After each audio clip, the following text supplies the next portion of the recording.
Good evening and welcome to our coverage tonight of the third debate in our elections for the sabbatical rules for 2019-2020. Tonight we're going to start with the welfare debate and then we're going to move on to the Courier debate later on, starting around 7. But we started slightly late, apologies for that, we had some tech issues, but hopefully we will get on with it in good time. Let's start with our opening statements for tonight for our candidates. Sarah, can you please go first? Hi, I'm Sarah Al-Quad and I'm a third year English literature student. As Welfare and Equality Officer, my main three manifesto points are increasing integration through providing spaces like international food fair or multidisciplinary art event where students can share traditions with other students. I will lobby the university to implement sexual consent sessions in Freshers Week, and I will increase mental health through having workshops, student-led and free, that will enable students to use the arts as a therapeutic medium. Thank you very much. Alana.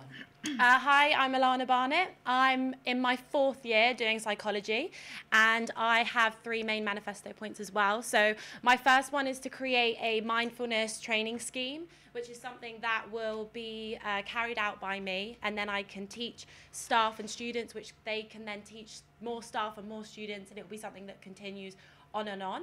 I also have the idea of creating an annual memorial service for any students who've been to Newcastle University and unfortunately have lost their lives here, so that we can keep their memories alive and make sure that they're never forgotten.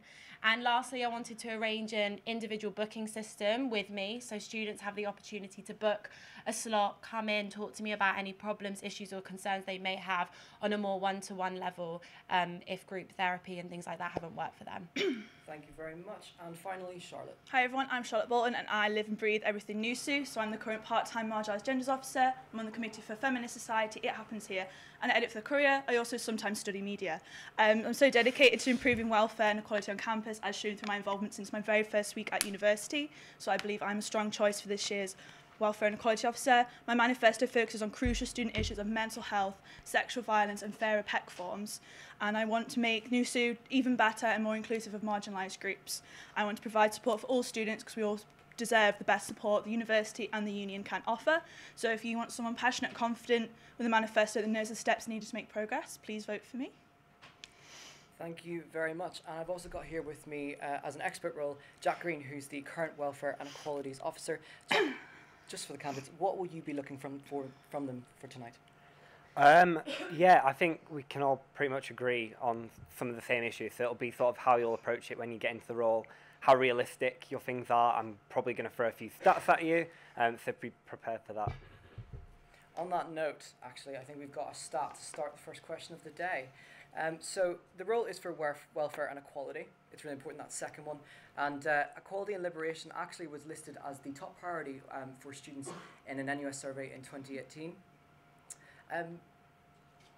None of you have mentioned, of course, you're very experienced, you have very different identities yourselves, and it's clear in your manifestos that you have different kind of focuses, and that's obvious because you all have different identities, and that's fairly understandable. But none of you have mentioned parents and carers. Around 6.2% of students are parents and carers, and they've been proven to be the group that's most likely to drop out, so they are in the need of a lot of welfare and support. Charlotte, was this an oversight in your manifesto? Possibly, but I also think a lot of the things that I've talked about are obviously applicable to many marginalised groups, including parents, guardians, carers. For example, improving welfare training for personal tutors, I think, would help all students. And I think if you kind of tailor that support to the different groups that might need it, and I think parents, carers and guardians are often ignored or kind of left out. So I think it's kind of important to maybe include them more through things on the website, because often if you're a parent or a carer or a guardian, you can't actually come into campus for everything. So I think it would be maybe good to immortalise the work that we do on campus through the website, so these people that can't always make it to campus can come in, but it also applies, you know, for disabled students or students on other campuses to get involved too. Charlotte says that parents and carers are often left out, and that's certainly true of all three of your manifestos. What do you have to say about that? Yeah, again, obviously it's hard to cover everything within a 200-word manifesto, and I can see But ultimately they're the ones that need, you could argue that they need the most care. They're most likely to drop out because of their commitment. Yeah, I suppose also within parents and carers, you also represent minorities as well. So there will be parents and carers of colour, there'll be parents and carers of LGBT, there'll be parents and carers of faith.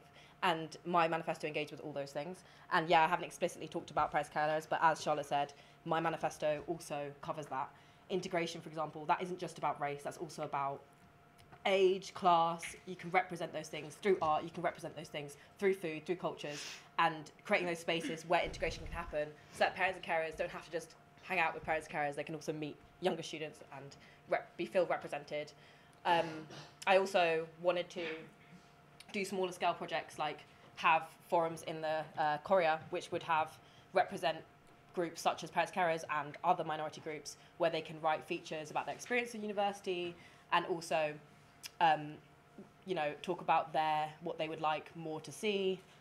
So yeah, again, just trying to cover that within my manifesto. Alana, how do you feel about that? A column for parents and carers, is that what represents them? Is that a good way to see their interests and problems heard?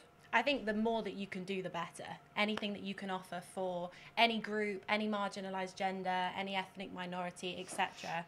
I think with regards to what Sarah was saying in terms of not being able to cover everything, I mean, there's so many groups on campus. There's tons and tons of groups on campus.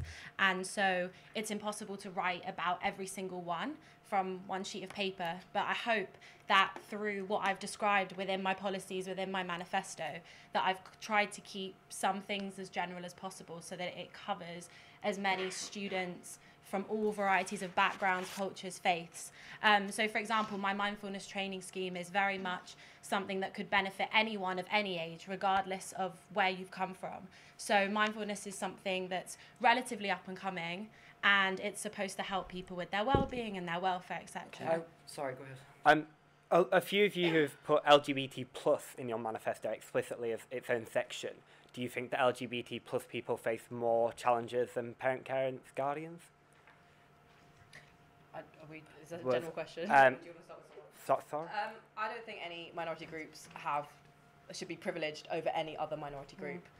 Every group has their own issues. They shouldn't be compared. That's not fair, because also you have issues where you could be doubly minority. There's intersectionality within that. You could be a woman, you could be a parent, you could also be LGBT and black. And where do you stand within that? You have the most minority culture compared to someone who is white, straight, and a woman. You'd have different responsibilities. So I think everyone's issue should be treated equally with the same input. We shouldn't be privileging one over the other, because that's not what equality is about. Equality is about representing everyone, not one minority culture. So.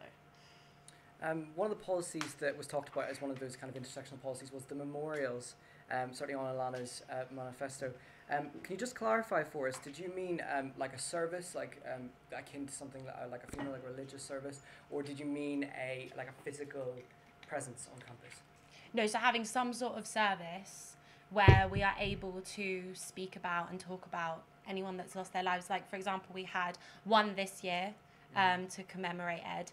And so it's thinking about how we can spread that to other people that we've also lost throughout their time at Newcastle. It's something that I've discussed quite closely with Sophie, who's the activities officer, and also discussed with the Society's executive committee, because as soon as that happened, I was thinking about how we need to be able to remember and kind of take note of all the students that have unfortunately lost their lives for whatever reason, and this would be an amazing way to keep their light alive and make sure that they're always remembered, and it's something that could be started and continued.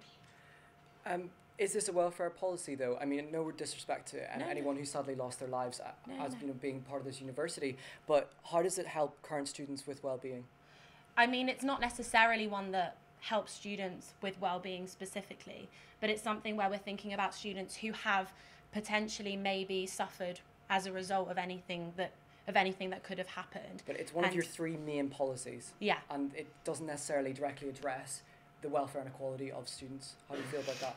Yeah, it's more like by having something like this, it keeps everybody equal, because we're not forgetting those people that have been lost as well. And it is something where we're thinking about what we don't know all the reasons why, like, people have passed away, obviously, but for whatever reason that affects people's welfare, and it's important that we keep that alive. Charlotte, memorials, what are your thoughts? Is this welfare policy? I think obviously memorials are really important. I helped with the Ed Farmer Memorial and found it really powerful and really nice to bring everyone on campus. I think it's a great thing, but I'm not sure if it warrants being a main policy. I think it would perhaps be useful to, focus on, say, the mental health and the drug and alcohol culture around campus, but that is in no way, obviously, disrespecting Alana's idea or anyone that has lost their lives. Very diplomatic. Sarah, can you weigh in on this? Yeah, again, I wouldn't implement it into my manifesto as a direct point because I think there's more issues going on right now on campus in terms of discrimination that's happening to people here, and I'd like to place funding into combating that more so than representing people that are here and alive today on campus. Then not to put anyone down again, like in complete respect to everyone that has lost their lives here, I wouldn't be concentrating my funding or my time on that specifically. And if there's, I don't know how many people must have lost their lives here, obviously for a range of different reasons, whether that's illness, whether that's accidents, whether that's awful things like the Ed Farmer case. I don't know how it'd be feasible to keep representing loads and loads of students if you were to have a plaque for every single one, how feasible that would be, how appropriate some people have religious beliefs where they don't feel like they can be represented in the same way as other people, so we'd have to take that into consideration.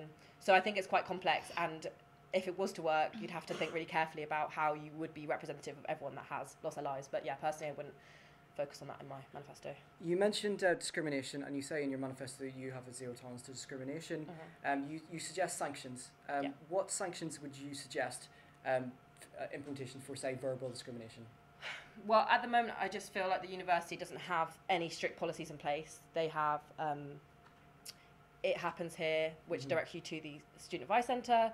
They have a report policy, but they don't do anything about actually treating the incidents. It's just reporting the incidents. So what sanctions would you do to Personally, I would have the university, if it's necessary, actually expel the students and have that in place rather than just suspend a society.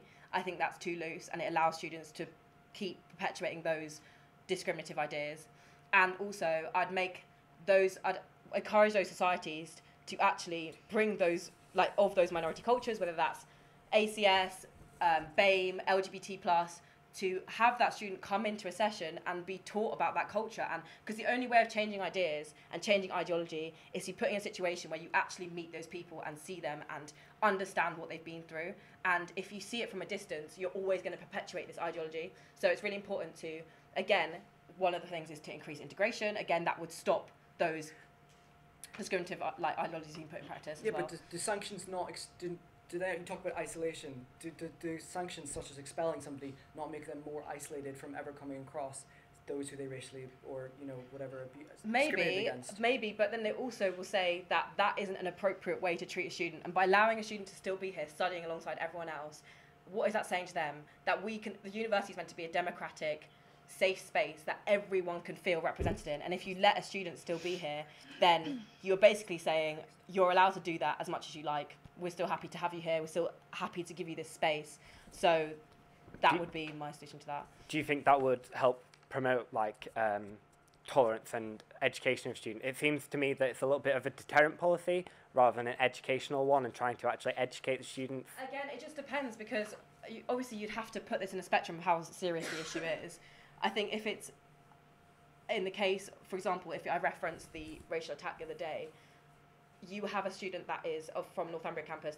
I just go over it briefly. A student from Northumbria threw eggs and shouted the N-word at a student. Yeah. Which would be, which things, I won't get into detail, but essentially that would be that would essentially be a hate crime, an incident like that. So if it did go to the police, that would then feed back into the university anyway. Yeah. So I don't really understand, if something's as serious as a hate crime, they are going to get expelled potentially, things like that. Yeah, but it's not necessarily like it's still like it's a loose, you know what I mean? I mean, the only reason why the uni would necessarily do something is if it became to the public attention and that they're threatened by media outlets that are saying, oh wow, Northumbria University is racist, and then they're like, okay, to to keep away from that light, I should probably do something about it. That shouldn't be the case. We shouldn't have to share a video of someone shouting the N-word on Facebook to be able to have that student have sanctions against that. There should be policies in place where we can report that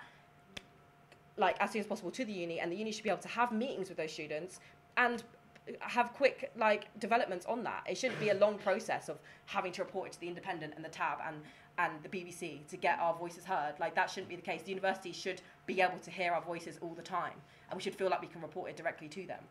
So, yeah. Charlotte, you mentioned a similar point of discrimination about Pincident. For those who don't know, Pincident is a system that Durham use, which places reports of abuse and discrimination and all sorts onto a map that students in the public can view. Why do you think this will be successful at Newcastle? What do you think it will achieve? I think it's already been quite successful at Durham. I went on and had a look, and there were various different types of reporting. People who reported sexual harassment, racism, and I think it's a way to take your agency back. If you've been attacked or assaulted or abused, it can be very easy to feel like you've got nowhere to report, or that the reporting process is too difficult. And I think if you know that you can put a pin literally where it happened, mark that, warn people, and then perhaps if you chose to go down, you know, the university disciplinary route, you could do that in addition to. And I think it would be good to have a visual guide to see if there are any, you know, quote unquote problem areas, which could then liaise with the university and perhaps the police, the council, things like that. Do you think that that should be public information for students to go on and have a look, and probably it might potentially scare some students away from these problem areas, as you put it? I think it's difficult, but I think if it keeps people potentially safer, I think we should always consider that. It would obviously depend on what people chose to share on there. Someone might just want to write down that they received homophobic abuse. They might not want to say exactly what happened, but they just want people to know that maybe if you would feel uncomfortable going down there, to avoid it. Alana, you mentioned on the point of reporting, you mentioned that you want to try to introduce one-to-one sessions with yourself. Yes. What form do you think that would take? Why would people come to you? I'd like to think that if I was elected into this position, that people feel like I would be able to help with welfare issues, with well-being issues, equality, mental health, etc. So by creating a system whereby they can meet individually with me, it means that they have the opportunity to talk about any concerns on a more one-to-one level, and obviously all the safeguarding things would be there, but it's a case of it would be a lot easier to then have a private conversation. Is that so? Currently, students on average have to wait 7 days to get an initial appointment with student health and wellbeing. Yeah. Are you saying that you would be there so that students don't have to wait 7 days? No, because I'm not a specialist psychologist, I'm not a counsellor, anything like that. But for a lot of people that are waiting 7 days in limbo and they just need to get something off their chest, but they don't feel comfortable necessarily going to a peer support group or writing something anonymously online, they want to speak to somebody face to face and have that initial interaction, this would be something in between. Do you think you could work that in? Because not only does the welfare officer have so many outgroups and so many events to run, but they also have to work with a lot of PTOs. And I mean, Jack, how many free hours did you have this week? Absolutely zero. So how would you fit students into that? Yeah, so I completely respect that this job obviously has a lot of different factors, elements to it, but I really hope that if I were to be elected, I would be able, because this is something I'm really passionate about and something really I'm enthusiastic about implementing, that I would make the time. I would make sure that it was something that happened. Do you think that could come at the detriment to people from marginalised groups who are relying on you to represent their voice? No, I really feel that I'm somebody who can really do a lot in one go. I really have been able to manage doing lots of societies, doing my degree, having a part-time job, doing everything. And I really feel like I'm capable of being able to manage everything, representing everybody and standing up for what's right. Sarah, you were on your manifesto, you suggested you would like to introduce a counsellor of colour. How would you avoid longer waiting times for people who from a BAME point of view, who want that specific counsellor? Again, it's difficult just having one counsellor colour because you can't have every BAME student go to them. And I don't know if there's necessarily, again, you'd have to have a waiting list that would prioritise those students as well, which would allow those students to access that person first before any other non-colour or non-BAME students. But I think the significance of that counsellor colour is really, really important for BAME societies, because when you're of ethnic minority, you have certain issues that can't be empathised with because of cultural issues, because of racial identity, that is part of your life that can't necessarily be engaged with through a person who doesn't empathise with that. And it's really important to have that counsellor of colour. At the moment, from my understanding, there is no counsellors that are of colour. So I think, you know...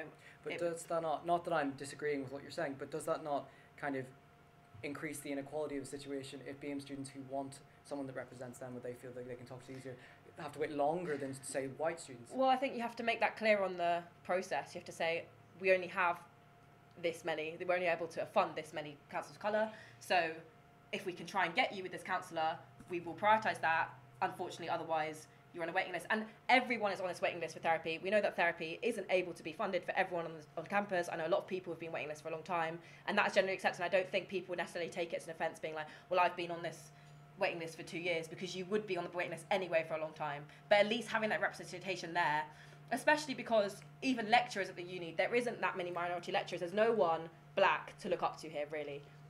There's a few people, but there's no real faces that represent people here who are top down. And you need people like counsellors are really important in creating that diversity in institutions and allowing people to express themselves and articulate themselves to people that they can really empathise with. So the number of trans students with mental health issues is significantly higher than students who don't identify as trans. Do you think that they should also receive a counsellor who identifies as trans? Yeah, of course, I do think that. I think you should have a counsellor for every minority group in an ideal situation. I've just focused on this because the stats on ethnic minorities are that people who are identified as BAME are more likely to be diagnosed with mental health problems than any other ethnic group. They're more likely to be admitted and diagnosed into hospital. They're more likely to experience a poorer outcome of treatment. And so I'm just addressing those issues. That doesn't mean that we can't, if we had the funding, to introduce more minority counsellors who identify those issues. I think trans is really important, and that should also be implemented. It's something that we can look at. I've just highlighted one incident of someone of a minority who should be a counsellor. So the number of therapists that are available through the SU health services have increased from 12 to 26 in 2018.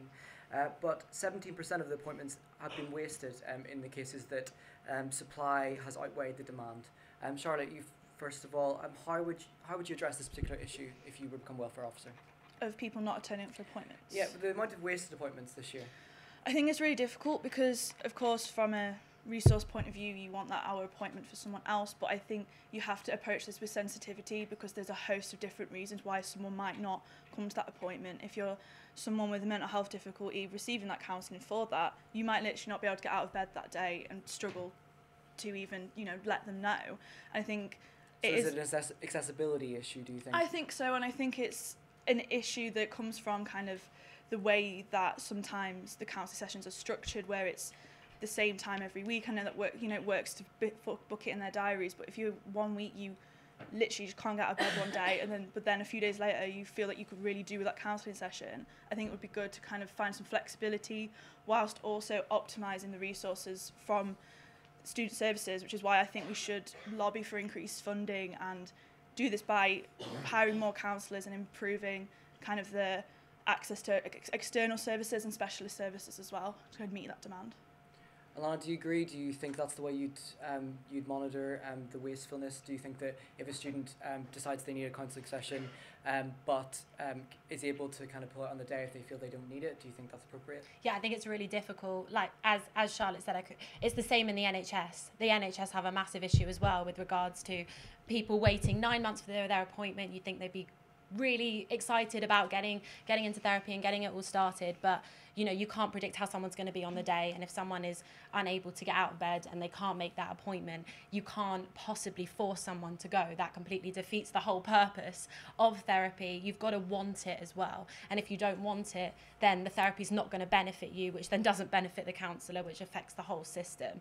So I think it's something that we do need to encourage students, that if they're, maybe therapy isn't actually what they're ready for, maybe there's something else that will benefit them instead.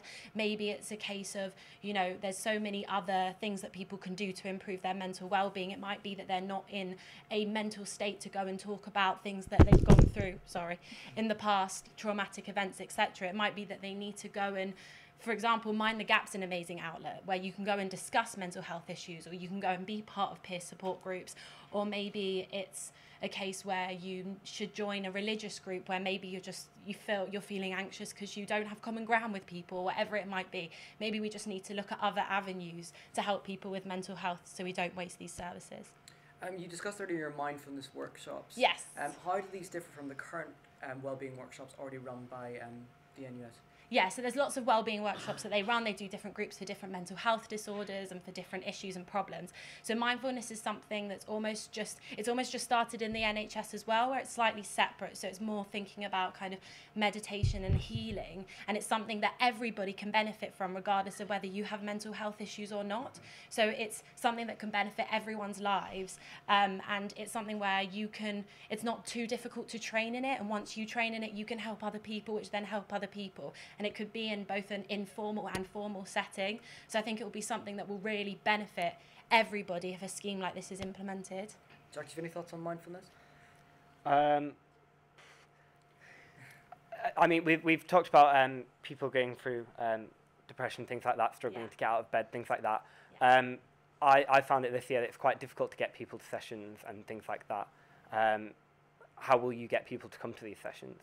I think where there will be sessions, it will also be something where if you are trained, you don't necessarily need a room or a platform to do it. It's something that people can just use via word of mouth. There can be websites, there can be self-help guides, there can be all these different varieties of resources. It doesn't necessarily need to be a session that people have to come to. Mindfulness can be used in lots and lots of different ways. So yeah.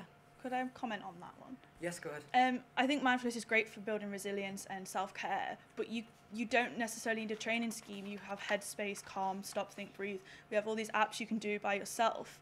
And although I think it's a good idea, I wonder if maybe we should be focusing our efforts on things you can't do by yourself. You can't really give yourself cognitive behavioural therapy. It doesn't work like that. I think we should be focusing more on mental health support through peer support groups and through the actual wellbeing services. And if you want to do resilience training, there's an app for that. Can I also? Yeah, Sarah, go ahead. I was going to say, kind of combining both points. I think mindfulness is really, really important. But again, I think we can do it through not necessarily training people. So, for example, in stressful periods, we could have space in the library or like literally tables where you can have like mindfulness colouring books, which are really, really great. We could actually do podcasts on the NUSU website, not the website, the app, where we could host our own meditative sessions that they can just listen to and access. So we can actually implement those ideas like Headspace that Charlotte's talking about in a format that applies directly to the union. And you talk about in your manifesto arts as a therapeutic medium. How does this differ from the Go Volunteer campaign, Watch Your Head?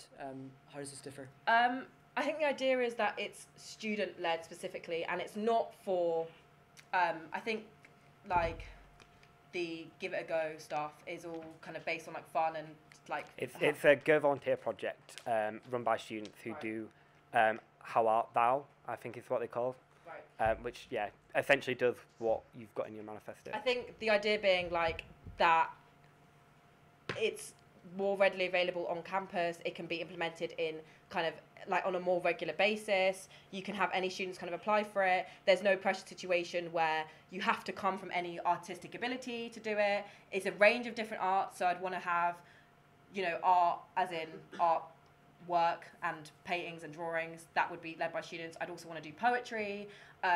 I'd want students of different ethnicities to host it, different minority backgrounds to host it. So you could have LGBT specific sessions, you could have, so that these spaces are representative of everyone. So not necessarily just like, hey, come along to my poetry reading session. Hey, this session is specifically for Black people. This session is specifically for people of faith. Do you know what I mean? So that people find a safe space, they can express themselves. There's no pressure to present their work. It's just, I'm going to try out something new. And it's a way, the thing is with counselling is, I think it's pushed in university setting as the only way to combat mental health. And it's not necessarily the right thing for everyone. And it's only 6 sessions long, and there's a big waiting list, as we talked about. Although I want a counsellor of colour, I also think we should draw away from that being the only system of mental health help and go into more things that are more practical and more self-help schemes like mindfulness and like this. And this is just an example of a space which people can just attend without feeling pressurised, without feeling like they have to showcase anything. But yeah, that's how I'd change it. Yeah, and on that, I want to ask you just to clarify something on your manifesto about your food fair. Yeah. Would this be corporate or student based? Student based. So the idea being that you have societies that are of like international societies, also European based societies. There's like Czech societies, there's ACS, there's all different societies where people are very good at cooking in their cultures. And what you do is you'd have them make food. And you'd basically have, we'd pay for what the food that it costs there. And then every student would basically, you could get a ticket or a wristband of like £5 or like, and you could have a certain amount of food with that £5 and go around and try different tables, if that makes sense. So how would you deal with food safety and hygiene if it's not being cooked by a professional? You'd have to put it in a situation where we'd have like specific like kitchens that would be like safe. So you've got obviously student kitchens in like halls that are like professionally clean and stuff like that, which we could use. You'd have to have like there's a lot of, I mean, how would food hygiene be monitored? Would you have specific people, or and surely student kitchens in those kind of buildings are too small to have kind of mass cooking sessions? Well, I mean, in my experience, I've cooked with ACS and we've done it for the ball and we've done it for stuff, and we've all managed to combat those situations and had allergens being listed off, and we've been very strict in those situations. So we'd have to have different people go around and check that that was okay, and I'm sure we could have volunteers that would check that and make sure there's a risk assessment approved on everything. But I think it's generally quite feasible because you'd have so many societies doing it that you wouldn't necessarily have to cook a great mass quantity of everything. It would just be, a bunch of students, maybe like 5 or 6 students cooking like small samples of dishes, and you just get a bit of everything. But obviously would have to think about how exactly you would put that through in terms of like allergen standards and food hygiene standards. But I think it's quite easy to implement as long as you have the staff or the people available to have risk assessments on that. So on a different point, eating disorders are the 3rd most common mental health issue in students. Not that I'm expecting every single one of you to have mentioned every single mental health issue that students occur, but it's a notable oversight in some of your manifestos. So I just wanted to ask you, I'll ask you first, Charlotte, what is your thoughts on dealing with eating disorders among students, or what kind of campaigns and things do you think we should run to deal with those? I think it's important to get the right support, and through funding better services, the university kind of outsources some of its issues with students with who've experienced sexual violence to rape crisis, and we could perhaps outsource to people like BEAT or get advice from them. And I think bringing that core support of people actually dealing with this alongside awareness campaigns, I think a lot of people assume that having an eating disorder means you look a very particular way, and of course that is not true. And I think kind of acknowledging that eating disorder or disordered eating, or it comes in different stages and can look like anybody, and that there are different ways to address it and there is support available. So I think like kind of a dual approach between real support from the wellbeing services and an awareness campaign about eating disorders. Lana, do you have anything to add to that? Yeah, so I mentioned eating disorders briefly in my manifesto because I spoke about how we can raise more awareness in gym settings and exercise facilities. So it's something I've discussed with the eating and weight disorders lecturer. It's something that I study, so I'm lucky that I've got that connection. And she's really, really passionate about changing the culture of eating disorders and food and relationships and we have with food all over the university. And something that I wanted to kind of specify under mental health is that we definitely need more awareness in gym settings, because a lot of people go to the gym, whether it's for, say, they've got some sort of muscle dysphoria disorder where they're going all the time in order to make themselves look bigger because they've got that sort of body dysmorphia, or it might be that someone goes all the time, they're trying to lose weight. It's about gym staff having more of an understanding and potentially kind of raising more awareness of disordered eating and eating disorders in those settings, and I think that would be a good start. I've got backing on that, which is wonderful. Sarah, have you got anything to add? Well, I mentioned briefly in my video, I covered it in my video about body shaming, and that's something that I want to be able to do campaigns on. No matter kind of what size you are, we should be able to celebrate everyone's different types of bodies. We have people have so many different shapes and sizes that we need to celebrate and not put that out there. And I think that's something that we haven't specifically addressed in welfare campaigns. So that would be quite interesting to do, and have work with the Fashion Society and work with having catwalks for people of all different shapes and sizes to try and put different bodies out there and make them represented and feel special and celebrated. So Go on. Sorry, I was just going to say we've run out of time, so we're going to have, we want to save some time for questions from the audience. So can we please have your closing statements? They'll be 45 seconds, same as the opening. So Charlotte, would you like to start first? So thank you everyone for coming along and watching the live stream, and thank you to Student Media for organising this. I hope I've shown you that I know what I'm talking about, that I have absolute passion for this role and helping students. NUSU's given me an amazing experience. I want to give that to everybody else. I think I'm the most qualified person to make the union better, more representative and supportive. Such an important role, let's make sure we elect the right person for it. I think that's me, so make sure you get engaged and ask your friends to vote, and please put me number 1. Alana? Okay, yeah, I thank you so much, all of you, for coming. It's really nice to see so many faces. This is a role that I'm really, really passionate about. I've been part of Newcastle for 4 years now and have absolutely loved all the stuff that I've done for liberation, whether it's mental health, whether it's LGBT, everything along those lines. I've really thrown myself into it and now really want to give back. I'm so enthusiastic about making sure that everyone has an amazing experience at university, they're supported well, their well-being is up, and that everybody feels like they can engage to the best of their ability because they're okay and they're happy in themselves and they're comfortable. And welfare and equality is so unbelievably important, especially now. And we just need to make sure that there's someone who's representing that is capable of handling all these things and is able to stand up to the role and do the best job possible. And I really feel like I can do that. And finally, Sarah? Yeah, again, thank you so much to NUTV, the panellists, and everyone that's come along today. It's been amazing to see everyone's faces here, people who are running. I've got 2 amazing candidates next to me. Everyone represents different things, and I know it's a really difficult decision. I hope that I can show you that, or I have shown you that I want to represent everyone's voices in this, not just what I identify with, which is being a black female, but also LGBT issues. I want to recognise faith issues and bring a voice maybe that you haven't really heard that much here, or seen that much of, like blackness in the union here, and be the front of welfare and equality. But yeah, put me as number 1, please. Wonderful. Yeah, that concludes the debate. I think we'll now have questions from the audience. I'm just going to move on just so I can see everybody.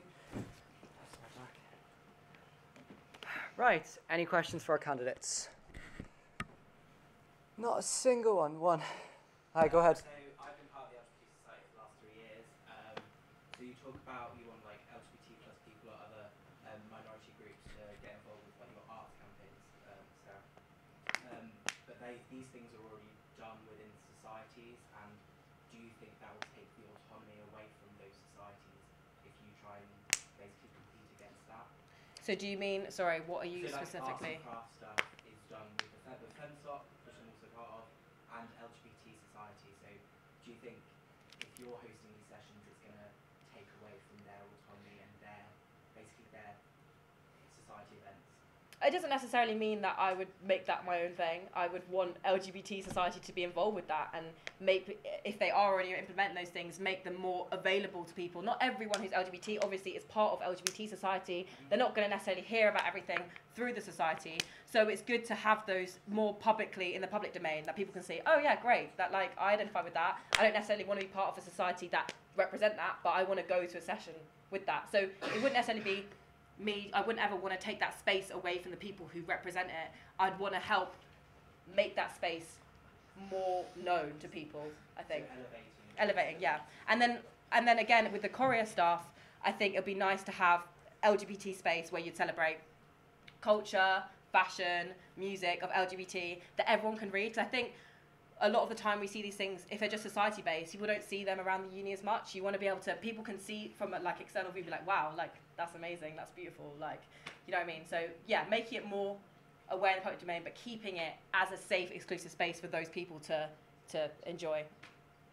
We've had a question from online here. I'm just going to direct this at all of you and just jump in. What about affordable food at NUS? Do you have any thoughts on how you would reduce maybe or address the fact that some of the food is a bit extortionate in price? I have a point in my manifesto about affordable food, but also better options for people with dietary requirements. I think for like vegetarian, vegan, halal, gluten-free, a lot of them tend to be more expensive. So I think kind of setting lower base standards. Also, the meal deal that the SU shop offers is only with, I think, band A sandwiches, the cheapest. Maybe organising another meal deal that's maybe 50p more expensive, because some of the sandwiches go, and if you're a vegetarian, you're kind of stuck if all the eggs gone, that kind of thing. So I think kind of working with what we've already got to improve it and to make sure that everyone is able to get something to eat that's cheap and accessible. Also maybe improving the food bank. I know the NUSU has talked about introducing a food bank. I think that'd be really good to help people who are struggling financially as well. Any other thoughts from Sarah or Alana? Okay, obviously I spoke about food in the International Food Fair, so hosting stuff like that would hopefully increase affordability. But I think that's I assume 1 day a year. Yeah, but, I mean, I didn't say necessarily 1 day a year, but essentially even doing that kind of thing, you can't, it's really hard to represent different ethnicities' food tastes as well. I mean, you can't, like, so many outlets here don't have that food. Yeah, not that I'm trying, it's more about affordability, I think, the question. But then even that would be £5 to buy some food. Like, even just smaller sessions like that would increase affordability in campus. I don't know how easy it is to keep trying to reduce eat. I mean, it's a separate company that we don't have that much influence in. But again, I mean, Charlotte's covered quite a lot of the issues there. But I would say, again, hosting those events where you can get students to be able to cook and stuff, that would reduce the price anyway. So that's all I can say on that. Do you want to add anything? No, I was going to say, I also think it's really important that the supermarkets that students are near, it's about getting in touch with them, especially as these supermarkets are really gaining from the students that live in halls near them, the students that live in student houses in Jesmond, Heaton, etc., and speaking to them about maybe creating some sort of student discount in one way or another. So they already do meal deals, but maybe there should be an additional discount on the meal deal if you're a student, things like that, just to make sure that people feel like, you know, if they've forgotten their lunch or they didn't have time to make it, they can afford something and it's not extortionate. All right, any more questions from the audience in here? Yeah, go ahead. Make sure to address a certain panelist.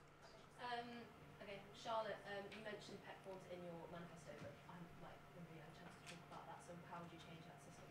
So I spoke to a lot of people who found a lot of issues with PEC forms, specifically kind of with bereavement and medical evidence. I know friends who've lost someone and they've been asked to provide death certificates. Although schools aren't supposed to do this, it's still happening, and I think we need to see where that's happening and address it. With doctor's notes, I think it should be fairer. It's £40 for a doctor's note, and if you're needing a PEC because you're depressed, you can't go. If you're really ill, you can't leave your bed. By the time you get to the doctor, you've probably already done your essay slogging away in bed like ill. I think we need to kind of address the need, and we should trust students that if they're saying they need a PEC form, they need one. I think kind of reducing the need for these expensive and stressful medical evidence requirements. All right, another question. Go ahead.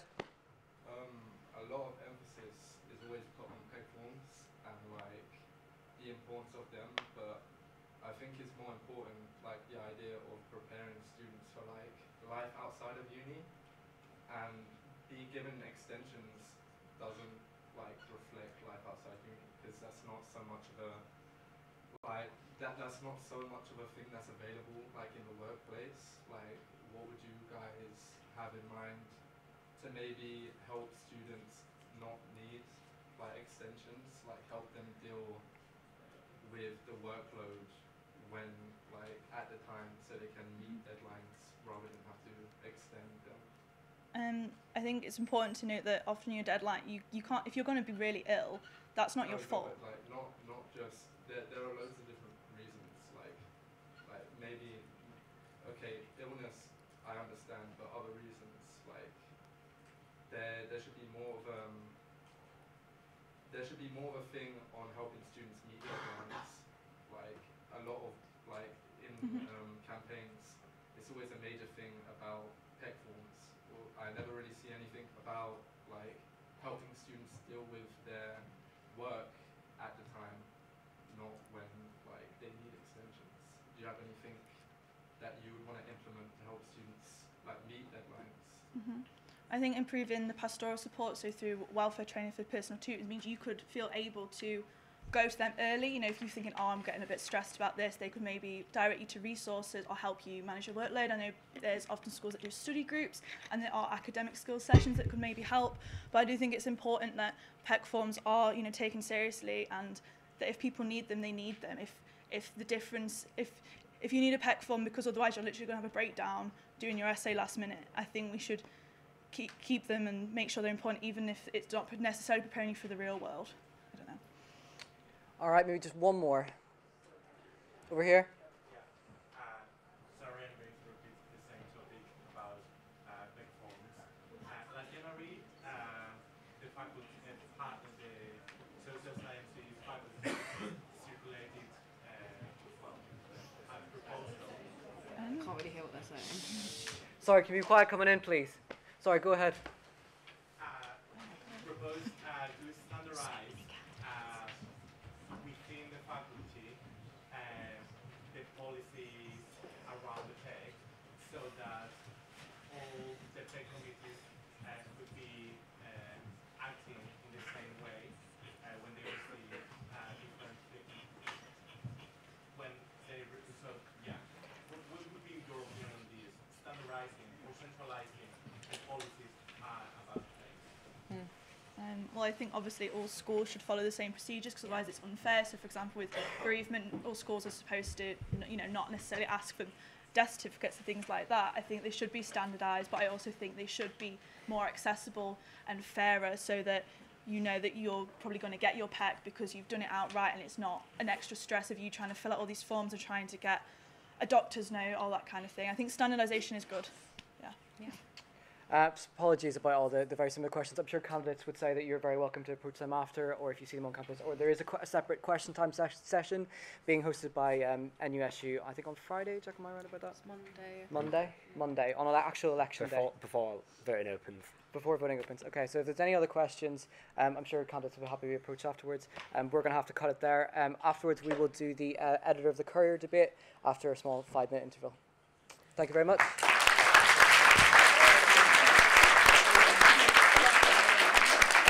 Thank you very much. That went very well. Yeah, well.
Courier, brought to you by NSR in collaboration with the Courier and NUTV.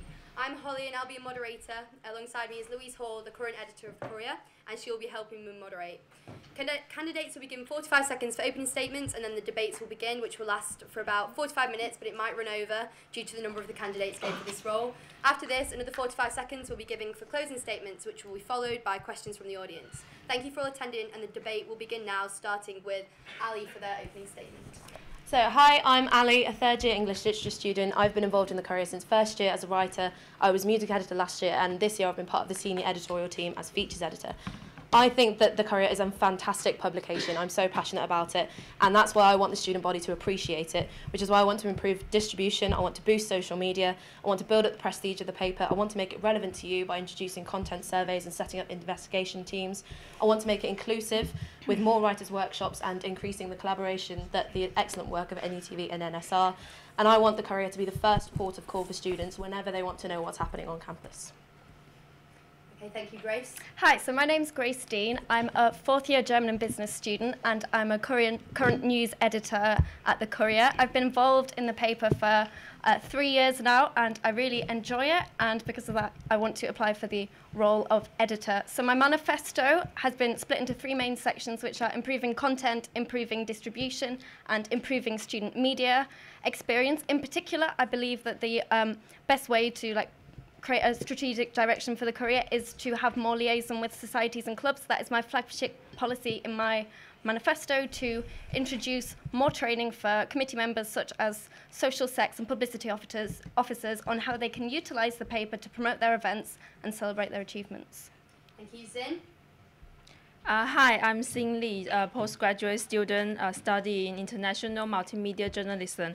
I think I'm the only one Asian here to debate, but I have a lot of internship in China, like in TV station, newspaper, fashion magazines, and I wish to run for the editor of the Courier because I really enjoyed writing for the newspaper, and I wish to encourage international students to give their voice and introduce more societies for the students to pick one of their favorites, and also want to develop the web page and online articles.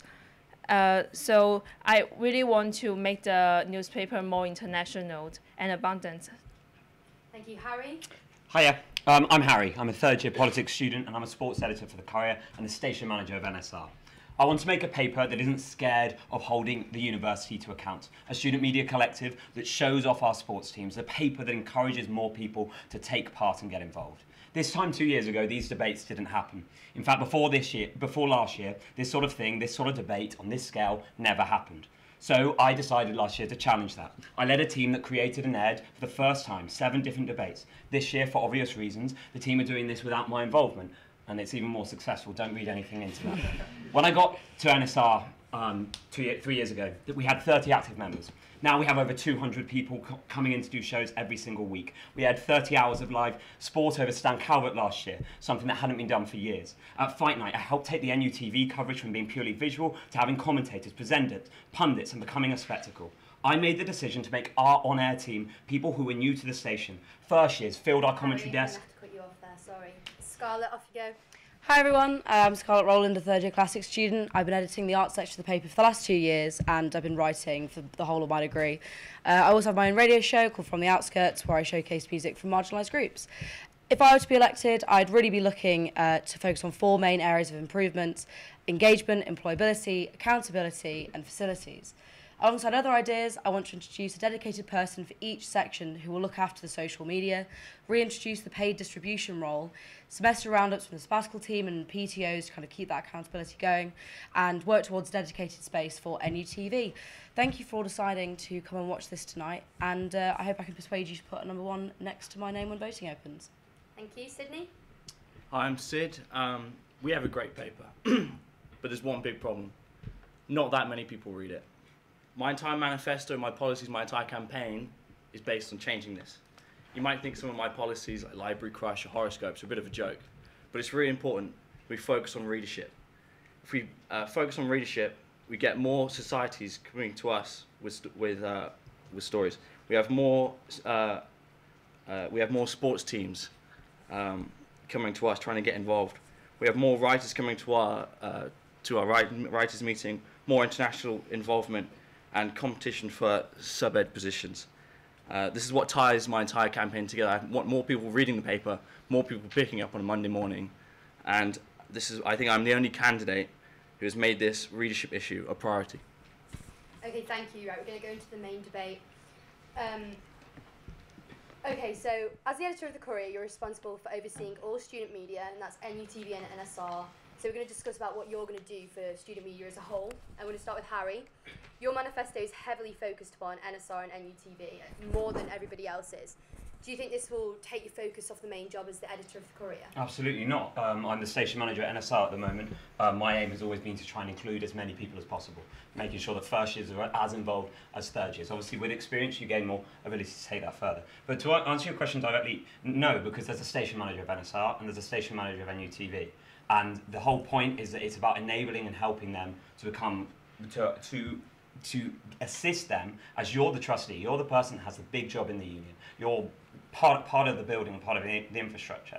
So no, I don't think that my manifesto is too heavily focused on that. My manifesto is about making sure that when we do something, when we run a news piece, we make sure that there's a microphone there to record it. And we make sure that actually editors and writers are familiar with the technology that we use and how to put that on.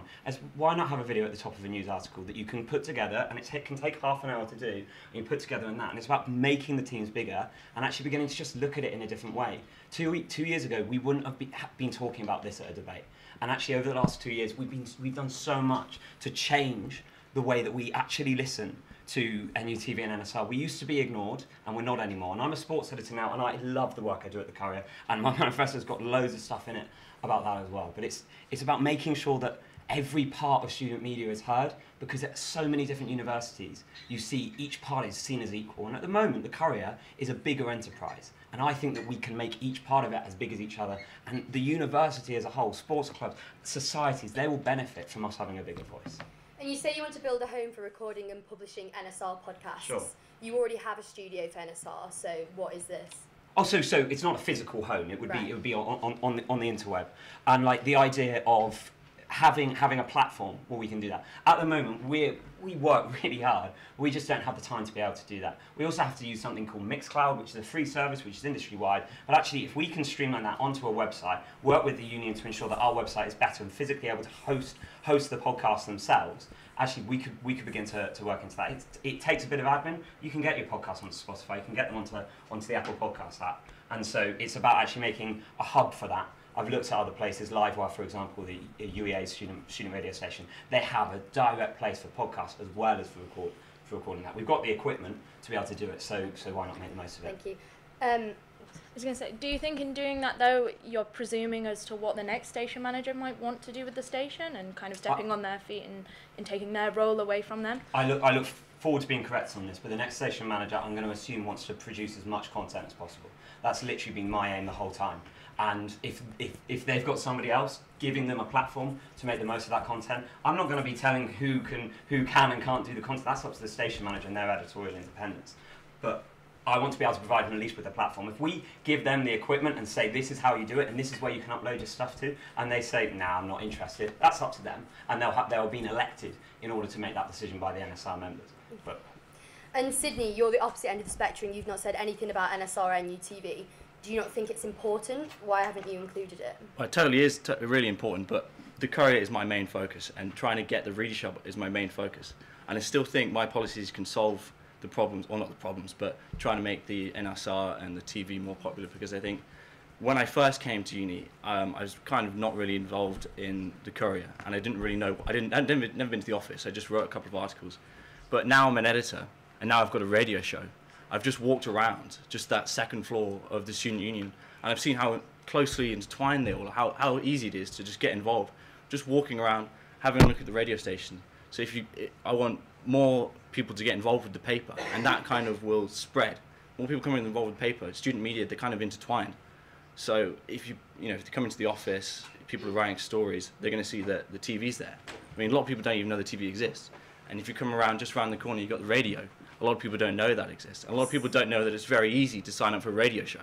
I've just started my own, and it's great fun. You're relying upon sight.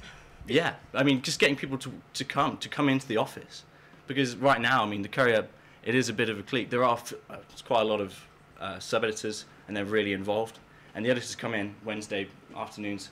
There's probably about the same amount of writers as sub-editors, but if we get them all coming together into the office. Yeah. What about people that take articles on like Facebook? They won't be seeing the TV. Well, of course, I mean, they should be coming in, and of course, you can post about the NSR on all the Courier websites and all the Facebook pages and get them involved, and perhaps show them that if they have a certain interest in a story or a newspaper story or fashion, they can start their own show. And But surely getting people to come in the office is different from your main flagship policy, which is readership, and those two don't correlate. Well, I mean, they don't correlate, but just getting people more involved in paper, making the paper bigger. Because I'm adding a lot of positions here. I'm not afraid to add just more sub-editors because I think that's a good idea. So I think, yeah, getting more people involved in the office, getting them to come in, just like showing them around. Because remember how many people came to the Freshers' Week? Hundreds. I mean, if we had these walking around, they'd see that this is an established paper, an established media community that, Thank you. And Ali, you want to weekly roundup of newspaper content on NSR and NUTV. Like there already is like the hot off the press NSR. So what are you going to do differently? Yeah, so I would like to focus a lot on cross-media collaboration. I think Harry, Harris and Louise have done so well this year in improving that. Yeah, so that's just one of the examples, because obviously Izzy and Louise have started this great initiative of getting hot off the press weekly, telling people what's in the newspaper, and I'd love for NUTV to do the same because I think it's essential for each of the three branches to support each other, and vice versa. I think in the newspaper, online and in print, we can broadcast what NUTV are up to. I think it would be really great to print the NSR timetable, because by extension that engages people. So if you have someone who listens to the radio and they want to know what time a show is, they'll think, well, I know that's in the Courier. They might not ever have read the Courier before, but they will pick up the Courier because they want to know when a radio show is. And then that, by extension, means that they are engaging with the paper. So that means that they are already doing those cross-media collaborations themselves.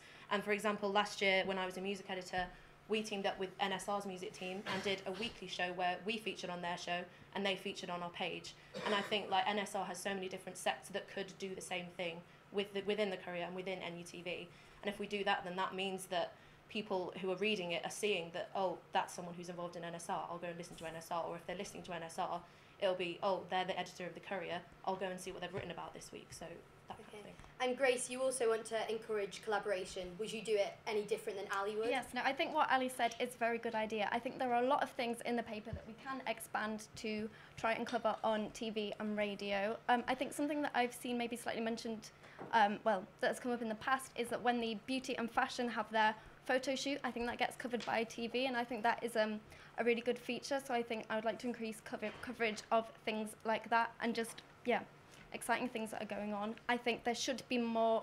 I think NUTV and NSR should be given more opportunities to. I think there should be more liaison for our pieces that are, as Louise would say, hot off the press, because I think a lot of the news that happens on campus is really time relevant. And while the Courier only comes out in a physical copy once a week, with NSR and NUTV, there really is that opportunity to get news on campus heard about as soon as possible, as soon as it comes out. Okay, and Scarlett, do you have anything you want to add?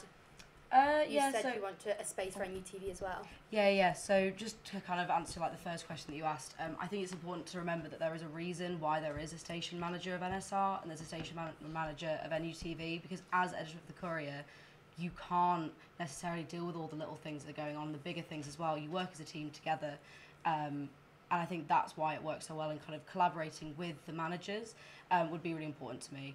So in my manifesto I talked about having a separate space for NUTV, and I think, so the Courier have an office, NSR have an office, NUTV used to have a cupboard space which then got knocked through, and now there's a door that goes into the Courier office which says NUTV on it, and it's really quite confusing, and I think it kind of devalues NUTV a bit, just because they don't have this space for themselves. And I think also there's a lot of stuff that they need storing, so I know it's going to be a long process to kind of get this dedicated space, so even just at the beginning getting proper storage in the Courier office dedicated for the NUTV equipment, because at the moment it is just everywhere.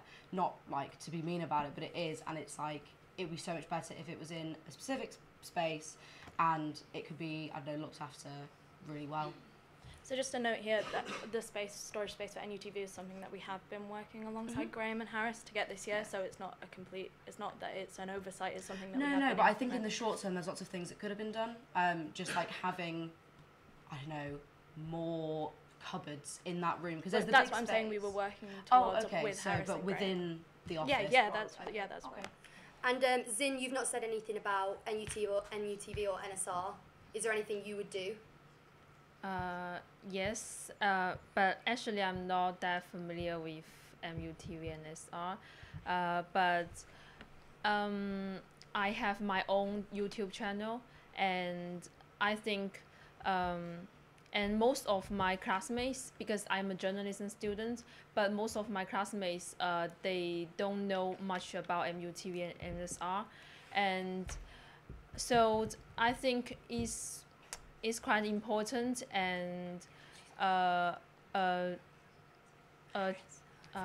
to maybe invite media and journalism students to get involved into the running, to make it more professional, and at the same time to make it more popular, because it's student media, but actually the media student doesn't know much about them. So I also, because I am an international student, so I wish to make the MUTV and NSR to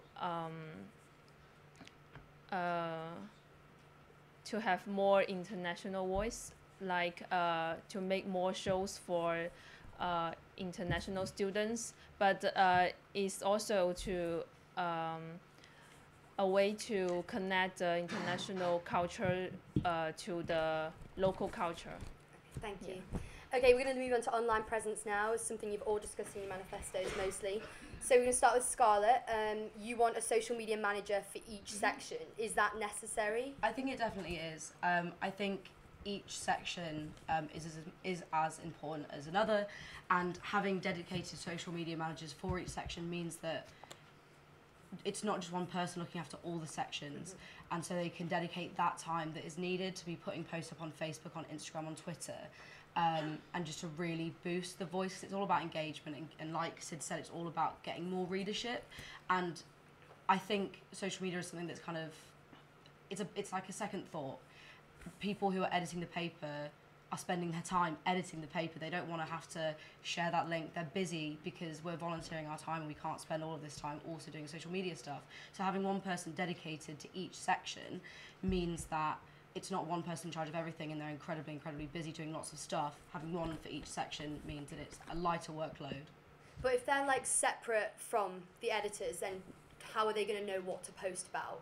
Oh, well, so the way that most sections work is that there's a group chat with people in. Yeah, but if they're not actually hands-on in the office, if they're just out and about, do you not think they'll be like a little bit detached from the process? Oh, I'd hope not. I mean, they can like come into the office and we can chat about it, because we'd want to have a discussion about which post we'd want like advertised on social media, because you don't obviously want to be putting every single article out on Instagram, because it would just be insane. It'd be crazy.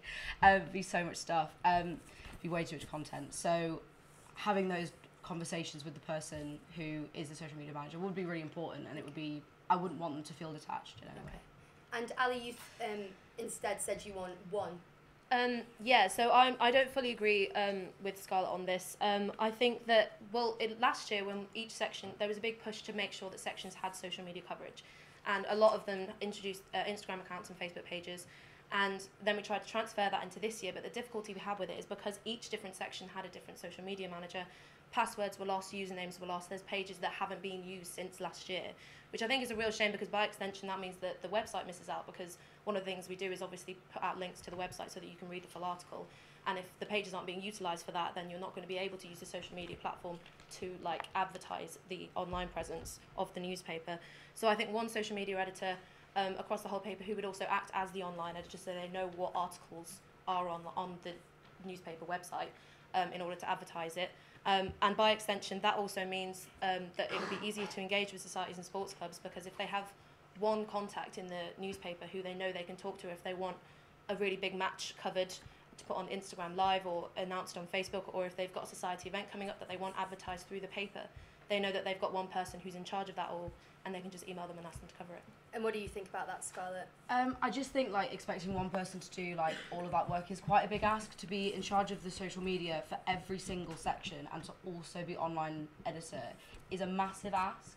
So for me, it's about like getting as many people involved as possible and making their lives kind of a lot easier.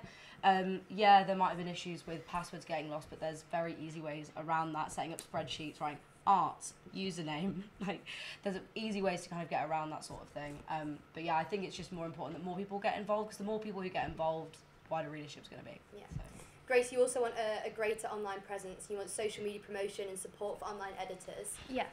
What support will you be giving the online editors? So I think from my experience, they may not necessarily feel as much of a part of the Courier community, because I think they physically have to spend fewer hours in the office usually, and I think this is something that should be addressed. And I think that if we pay an increasing amount of attention to the role of the Courier online website, then there will be an increasing role for online editors. So I want to look at increasing the amount of live event coverage and having live streams. For example, for tonight, I know that it's being streamed for NUTV and for the radio, but I think it'd be really good if there was a live news stream like you see on some other large media outlets, with things being published live at the time, in case people, are out and about, they can't listen to a radio show or a TV show. And so I think having live event coverage is one good way where we can really ensure the online editors are really actively being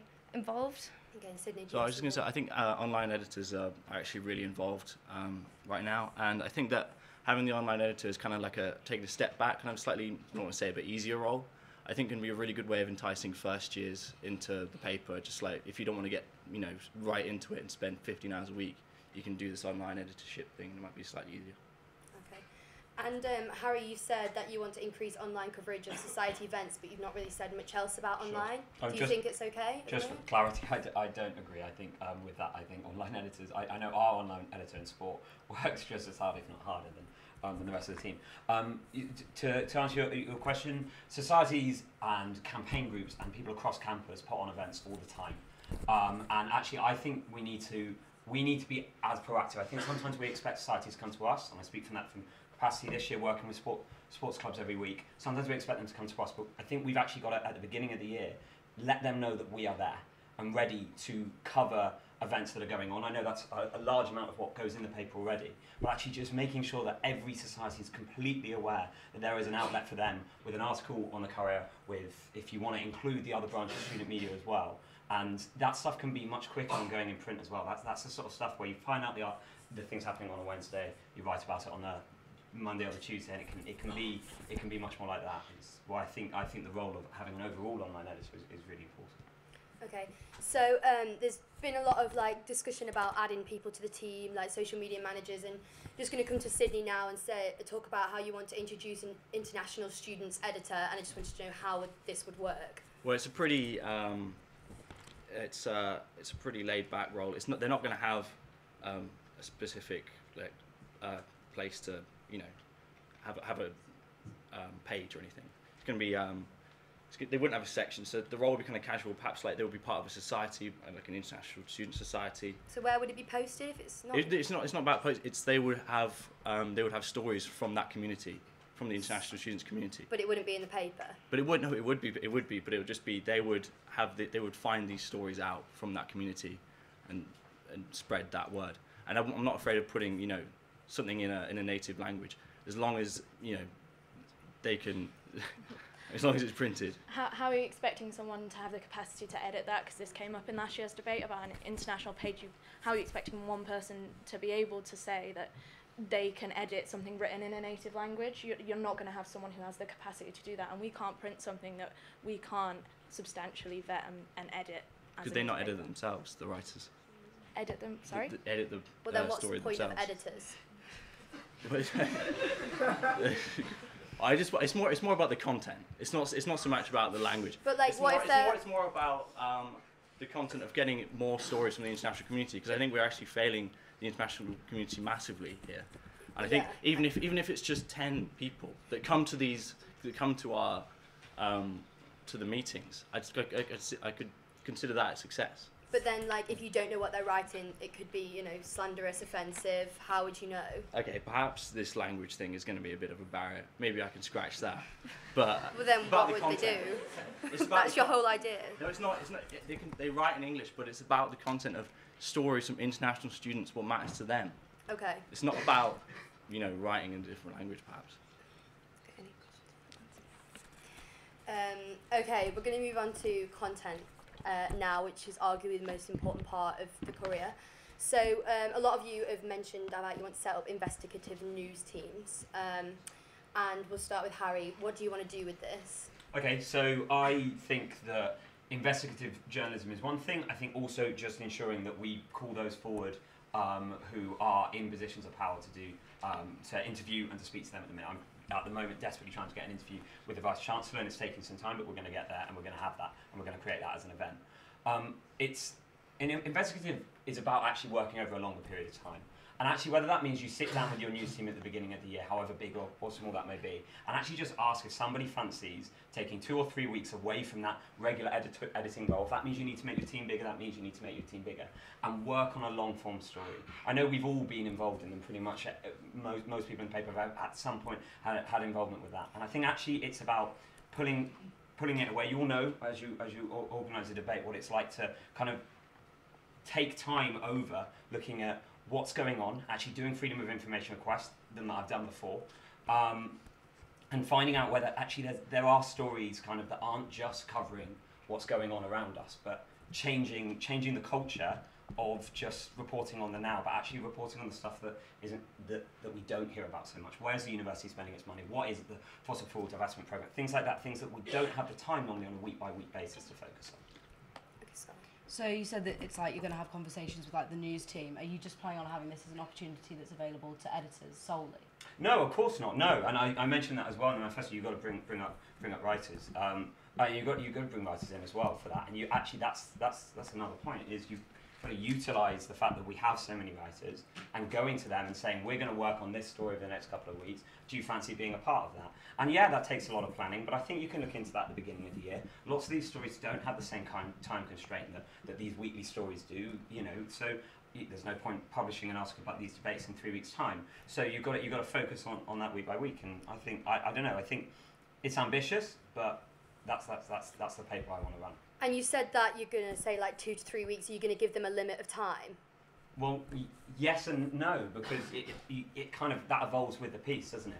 And actually when you're looking into things, an FOI will say one thing, but then you can begin to work with figures around the university who might be willing to talk to you about that. You begin to build up opinions as well on that, and you can build a piece and make it larger and larger. And sometimes you'll get 2 or 3 weeks into a piece and you'll realise we can't run this story for this or this or this. And that's disappointing, but the students, which is what it's all about, they've gained from that. And that's an opportunity that I think we don't utilise as much as we do at the minute. And it's just a slight change. It's a new direction. It's a new changing culture for that. So with that, so you said maybe it would come from within the team and you'd have someone drop out, but if there's no time constraint on that, you could be 4 or 5 weeks down. And then you said about increasing the size of the team, but then if you have all those news editors working on it with an increased team, are you diluting those roles for the people there? Someone's got a really busy Friday night because they're laying up on the bed. No, of course not. You've always got to keep an eye on it, and you've got to keep track on it the whole time. My point was actually the other way around, that there was too many people for the less amount of work, and people don't feel valued because you've then got a large amount and no one's working on an investigative Sure. So piece. the first week this year, me and one other editor edited our section. And then there were 3 of us, and then there were 4, and there's 5, and now we're a bigger team. And actually, I don't think anyone's ever felt less used. It actually means we can do more stuff. It means that we're able to fill our pages with more interesting content. It means we're able to to not be as overworked as we are, but it also means that we can then look away and focus on other things. And that doesn't just mean things in our own section, but things in other sections as well. And Ali, you also want to set up investigative new teams. Would you do anything different than? Well, yeah, it's kind of an integral part of my manifesto. So I've kind of planned out how I envisage it being, because I've already had a response from society saying that they would like to have an all you need to know kind of long read aspect to the paper. So I would put one member of the news team in charge of investigations. That wouldn't be their sole role. They would help out the news team as and when they could throughout the weekly rollover of the paper.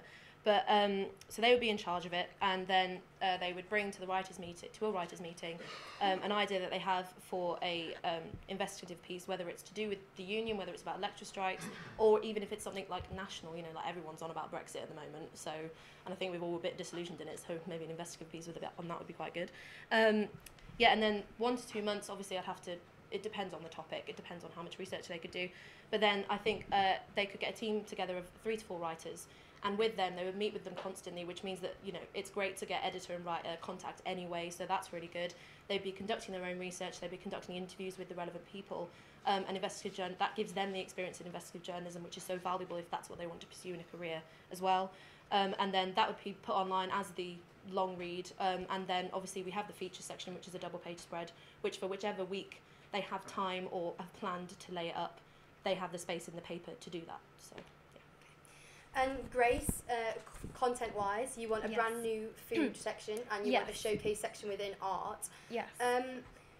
Are you going to make the paper bigger? Are you going to take other things out? I wouldn't make the paper bigger. I would look more at how we can restructure it around at the moment. So I've heard a lot of support for the idea of introducing a food section. A lot of that is already covered within lifestyle, so it would be about expanding the things that lifestyle includes. So there would be a 1-page food spread that would feature maybe recipes, restaurant reviews, tips on how to save money when you're cooking, because we know that those are very popular among students.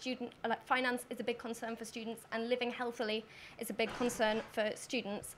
And by putting this as its own section, it would enable lifestyle to really just look at other features as well, and because lifestyle is a very broad area and they do have a lot of very broad content, so I think by moving food to its own separate section would give lifestyle a bit more space to be able to expand and reflect on what writers want to write about. And the showcase section, the idea was that would go within art. So I know at the moment they do like to have, so there's the poem box feature and the photo box feature, and I do think they're really good for creative students to be able to showcase their work, but I want this to be a bigger feature. I want this to be really, to have more awareness of this for maybe through societies. For example, we've got Creative Writing Society, we've got Photography Society. I think giving their members the chance to really showcase what they've done, but also other creative students who are interested in things like this and who would like to showcase their work, because it is very difficult, especially as a student, to be able to find a medium to get your work published in and to get recognition that you might want. And I think the whole point of having a student newspaper is to really represent the students and allow them to show off what they want to show off and what they want to be proud about. If you're trying to find something to showcase every week, is there not like the worry that the standard might get worse if you're forcing it? I mean, that could be a worry, but I think we have a fantastically creative student body, and I think we would be able to find things within the student body. And Scarlett, you're an arts editor, so what do you think about this idea? Yeah, so I think it's a really nice idea to have like a section of the paper that would be like a feature for all these like creative things. But I think these are challenges that I've faced this year and last year of trying to find enough content, and that's why we swap every week, having a poem box and photo box, because it takes people time to create. People aren't always like going all the time, so giving people chances to have a break, think about it, make some work. Like just in this the paper that's going to be printed next week, there's a big section to celebrate World Poetry Day. We've been running essentially features like this over the last 2 years, and I think we really have done enough. I think people do feel represented. I don't know, I think it would be, I don't know, lovely idea, but like it's just not feasible really. What do you think, Grace? So I think that it has come on in leaps and bounds, but I do think that maybe among the wider student body, they're not aware that this feature exists. Like a lot of my friends don't read the Courier, and if they are engaged in any kind of creative arts, whether that's with words, with pictures, with drawings, they aren't really aware of this as an opportunity to showcase their work. So I just think there needs to be a larger amount of awareness of this opportunity to be able to put their work into print if they're interested. So if this opportunity already exists and how are you going to make them more aware just because there's like a bigger space on a page? How are you going to make them more aware of a space that already exists? So I think just maybe through more liaison with relevant creative societies. Okay, thank you. And Sydney, you've got a whole section under Fresh on your manifesto for content, and one of those things is Library Crush, and Campus Crush already exists, so is that Fresh? Well, Campus Crush, it doesn't exist in the Courier. Campus Crush is currently going on. What is Campus Crush? I've never seen it. It's lifestyle. Yeah. I've never seen it. It's not a weekly issue. It's not a weekly thing. Well, one of the issues. I mean, the blind date is. I think one of the main issues with this is you say this is something that the people want to see, but the lifestyle section have had ongoing challenges in trying to follow through on Campus Crush. They haven't had any interest. The last time I checked, I was the only person who'd written one. So, so my question would be if you think this is something that has already been tried to implement, if this is something people want to see, why is there no engagement? Well, it would be in a separate section. I'm planning this new page, which is kind of what all these things would be on. And I just hope that people would see it and advertise it around. I've never seen it advertised. It's already advertised. I've never seen it advertised. There's posters all over. I've seen it a lot. Oh, it's that thing. Oh, I thought that was the blind date. No, I've never. So how are you going to make people see it then? I still think it's possible because this is a flagship policy. This is the thing that I'd advertise if I get in. This would be like, this is coming. This is new. Okay. And Scarlett, you want return of the puzzles page prizes. This has already been a thing and didn't succeed, like people didn't come. So how are you going to engage people more? So I think just like making sure people know. In first year, so there was a little section that was like, oh, puzzles page prize. I always thought it was a joke. I didn't think it was an actual real thing. So I think just letting people know that it's actually serious and then like becoming more competitive about it. People this year have been posting like the times in which they've been doing like the Sudoku or the crosswords in. So kind of getting more buzz behind that kind of thing, sharing it on like social media, stuff like that. You can have a social media position for the puzzle section, they could really like go for it. So kind of letting people know that this is actually real, it's not a joke, would probably be the best way to go about it. And how much money are you going to put into it if you're buying prizes? Do you know how much it's going to cost? At the moment, the way it used to work was that there was just a box in the Courier office which had a CD, I think a leaflet and like a condom. Yeah, and an out-of-date mount. So obviously things everyone wants. So I think the Courier actually gets sent a lot of stuff. There's a whole drawer in the office full of CDs that nobody's ever claimed, nobody's ever taken. So it'd be just nice for people to actually unwrap these CDs, play them, listen to them.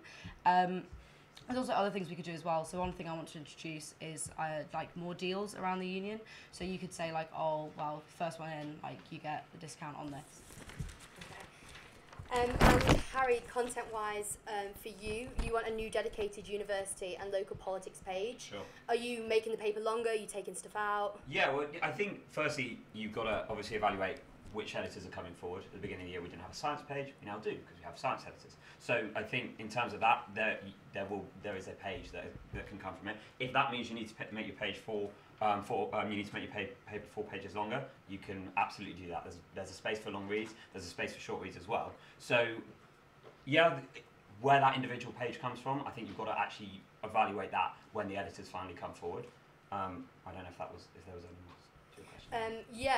Do you think you'd be able to fill a whole page with local politics every week, and that would be interesting for the readers? Yeah, so let's say you have 2 editors for one page.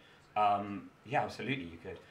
There are 65 elected councillors across the road who we never hold to account. Students run in council elections, council by-elections happen all the time. We're about to have an elected mayor for the first time in the region.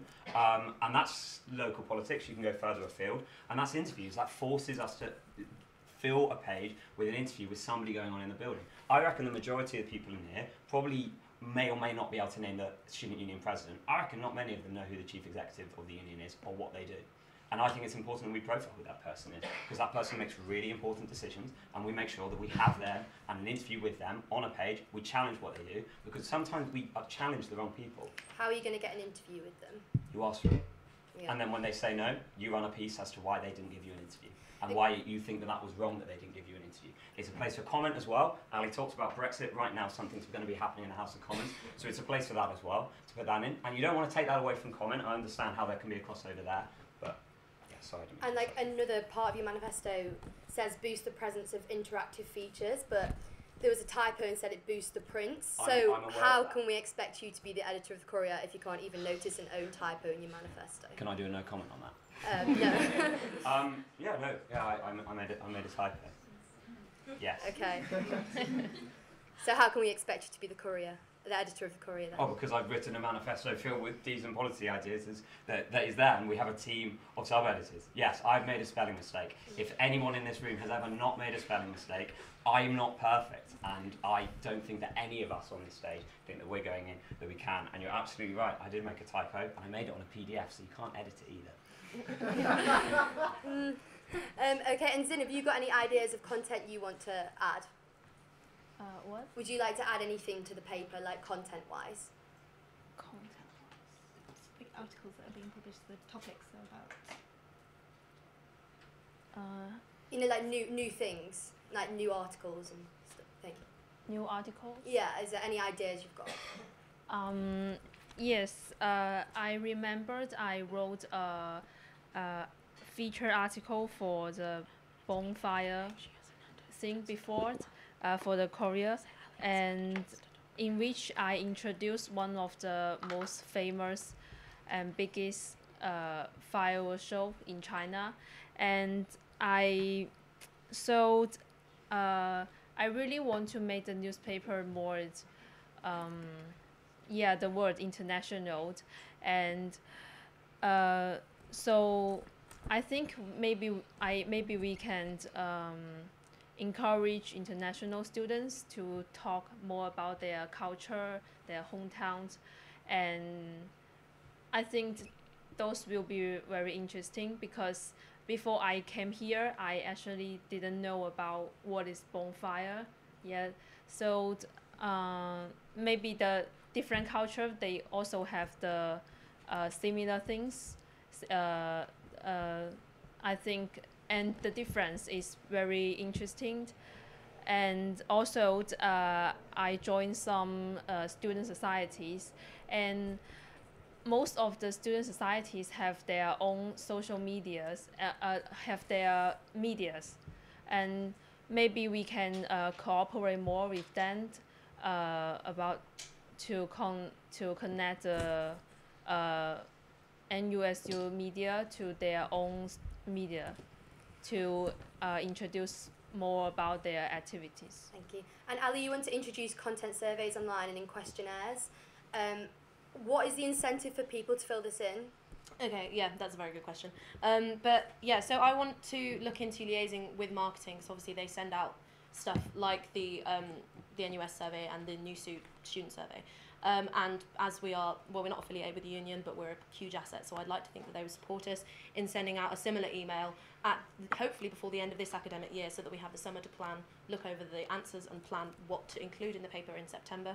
But similarly, at Freshers' Fair, we got rid of all of our leaflets on the first day. So even and that's probably just handing them to people who are awkwardly walking past, not even wanting to engage in the paper, but it's still giving them a piece of paper. And if we did that with surveys, asking them what they want to read about, students are far more likely to engage with the paper, which is listening to what they want to read about, which is why I think some of the ideas that my candidates have come up with are really good, but I didn't want to enforce any of my ideas on my manifesto before consulting the student body. But do you not think it could be unrepresentative, because there'll be a certain group of people that are more inclined to respond, like active readers of the Courier? Yeah, and that's why I consider that as well, because I think that there's likely to be a lot of English and journalism students, for example, because they're more likely to write for the paper, which is why I would also liaise with the activities AU officers, people who are in charge with sports clubs and societies across all areas and walks of life, to see what they would like in their paper as well, because it needs to represent them as well. Thank you.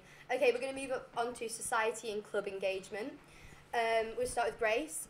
You want to introduce writing training for clubs and societies so they can promote their events and celebrate achievements, Yes. but there's over 200 clubs and societies, so how are you going to Yes, manage the idea that? is this would be optional. So especially being one of the news editors, I have been contacted by a lot of societies saying to us, we have this event going on, what can we do to promote it? Can we do to publish it? So I think it'd be a good idea to have maybe optional training during Freshers Week or the week after Freshers Week for secretaries, social secretaries and publicity officers on how they can utilise the paper to promote their events in advance or otherwise, in retrospect, celebrate their achievements. And I think there is great demand for this from the societies who have contacted the news section asking for their events to be publicised. And I think this is something that's really quite important, because the whole point of a student newspaper is to represent the students, and I think readership would increase as well if the members of these societies knew that their events were going to feature in it. If the society members could have a go at writing their own pieces, if they had, for example, a charity event, then I think they would be a lot more likely to pick the piece up or share them online. For example, I had someone from the Dance Society contact me. I asked she said she wanted the event to be publicised. I contacted one of the other sub-editors for a different section who is really heavily involved in the Dance Society, and she wrote a piece, and the Dance Society seemed really happy with that as promotion. And I just think a lot of societies just maybe aren't currently aware of the possibilities that are open to them, and I think by introducing training maybe after Freshers Week, and then maybe once again after Christmas as a bit of a refresher, or if society committees, as they become more settled into their roles, they realise that this is something they need, then I think quite a few would take up that option. But as the year goes on, obviously the committees are going to get much more busy, so how can you rely on to maintain that throughout the year? I think as they get busier throughout the year, then that means they have more events that they would want to publicise. I think I think societies consistently put on events throughout the year, and even if they are becoming increasingly busier with their lives as students studying, I still think they would want to celebrate what they're doing with their society. And I know a lot of societies do have social media managers or publicity officers who do work really hard to promote what their society does online. But I think by utilising the Courier and student media, they can really have, they can do this more efficiently by having a much wider reach. Okay. And in Sydney, you want an improved What's On page with strong society promotion. How are you going to do this? Well, I think the What's On page at the moment is a bit of a mess, just because I think it's not so clear as to how it's set out. I think it should be not so many little stories, but just maybe 2 or 3, maybe 3 or 4 big pictures, big, bold.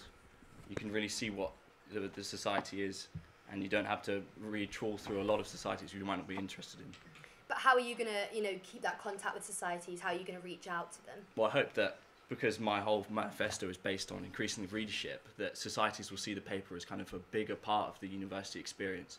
And that's why I think a lot of societies don't come to us, is that they don't see the point, or they don't see it being beneficial that having their stuff in the Courier, because they don't see it actually going to increase their the society membership, which is what it is. But if you had a paper which was stronger and bigger, people would see wow, okay, this is a good opportunity. Okay, so are you going to wait until you've implemented all your other ideas until societies are going to come to you if you're relying on the readership getting better? No, I mean, they'll come to us. That's what the plan is. But then are you not going to have to wait until you've done all these other things that are going to make it bigger and better until they're going to come? Well, that would be straight away, because I'll be changing the paper on the first day I get back. Okay, and you think they come to you straight away? Yeah, well, yeah. Okay. Yeah. Ali, you want more coverage of society's events and sports and teams' activities. How are you going to do this? Yeah, so this kind of all ties in with my social media boost, which is again, an integral part of my manifesto. And I think having one social media editor, as I said previously, as the contact, and like Harry has said, I think we need to put ourselves more out there and stop relying on societies and sports clubs to come to us.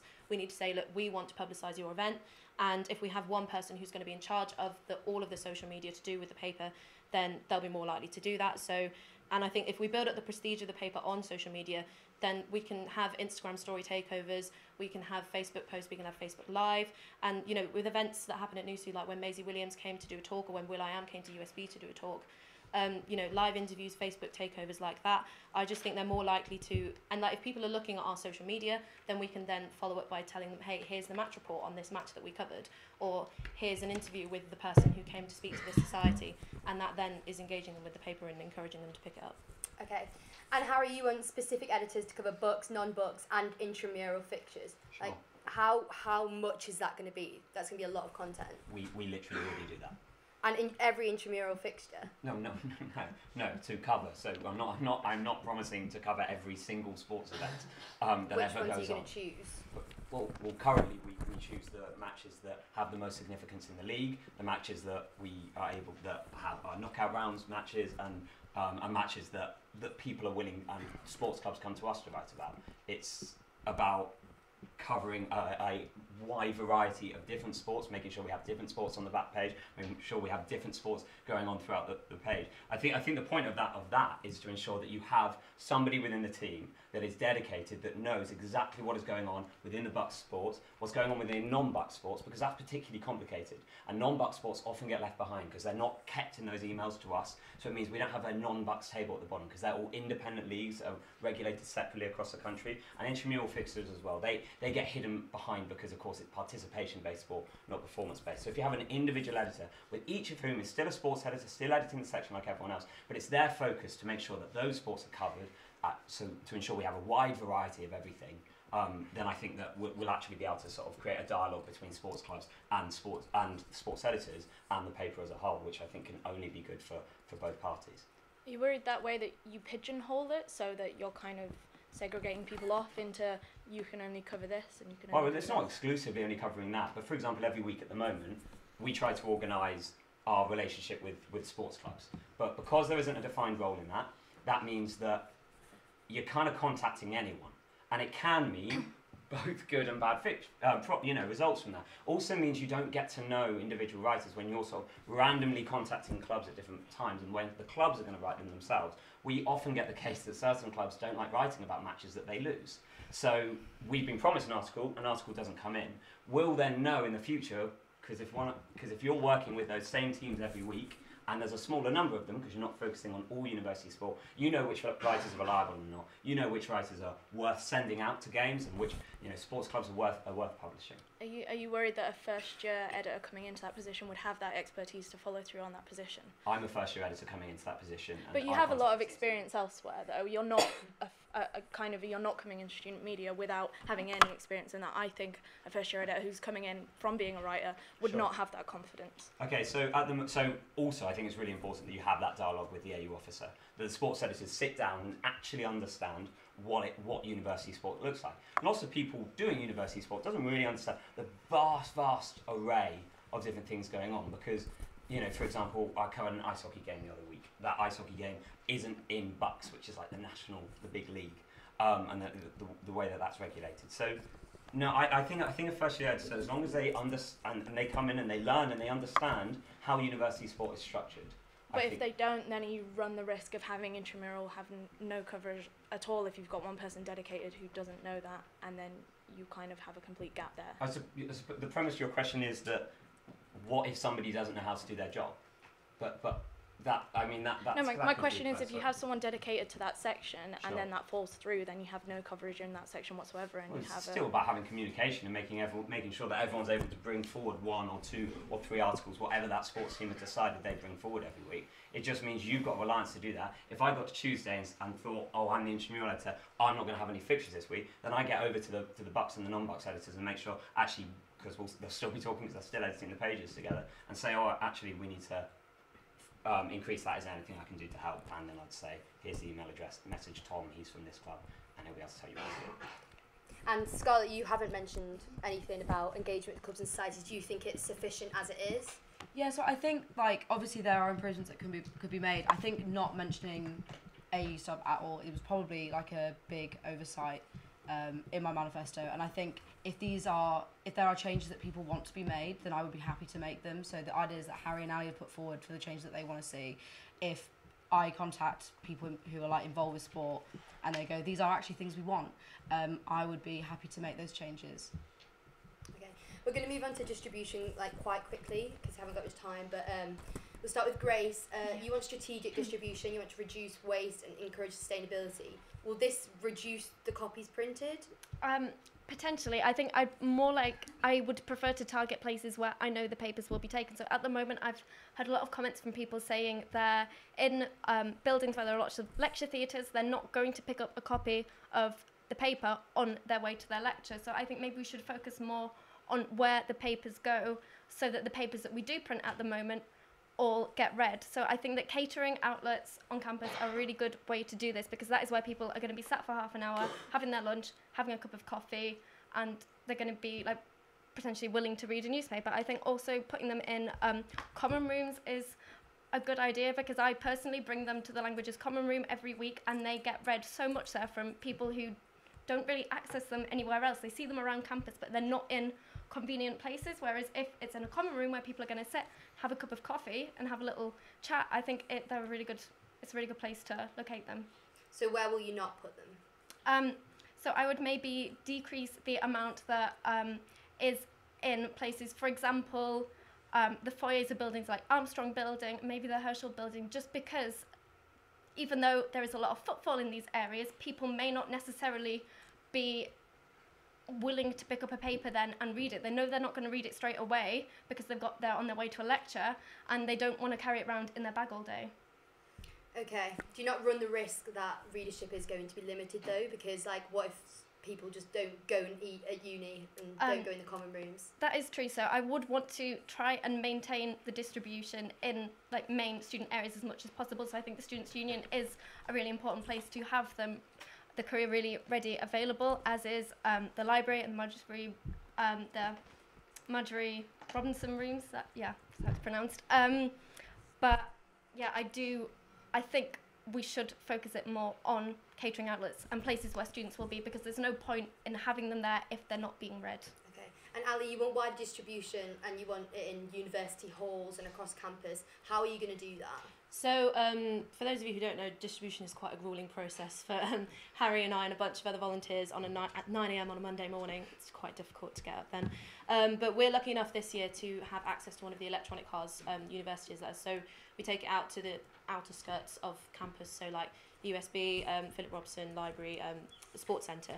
I've already emailed university halls, I've emailed accommodation services and the private firms, and I've had responses from them already saying that they would like to have the paper in their halls and they'd be happy with that. So I would just extend that Monday morning shift. I know it's going to be a little bit more difficult, but a little bit of a longer time, but we can just drive to the halls and deliver them. And that by extension is also getting first years involved. I think, as Grace said, people are more likely to pick it up when they're going home, when they're going back to their room, than if they're running around campus going to lectures. So yeah, that gets first years involved. I know there's been discussions on my other candidates' manifestos about introducing paid distribution roles. We did have that this year. We do have one this year because we have a marketing intern, and it does help. I know it's been difficult for that to go through this year, so obviously I will try.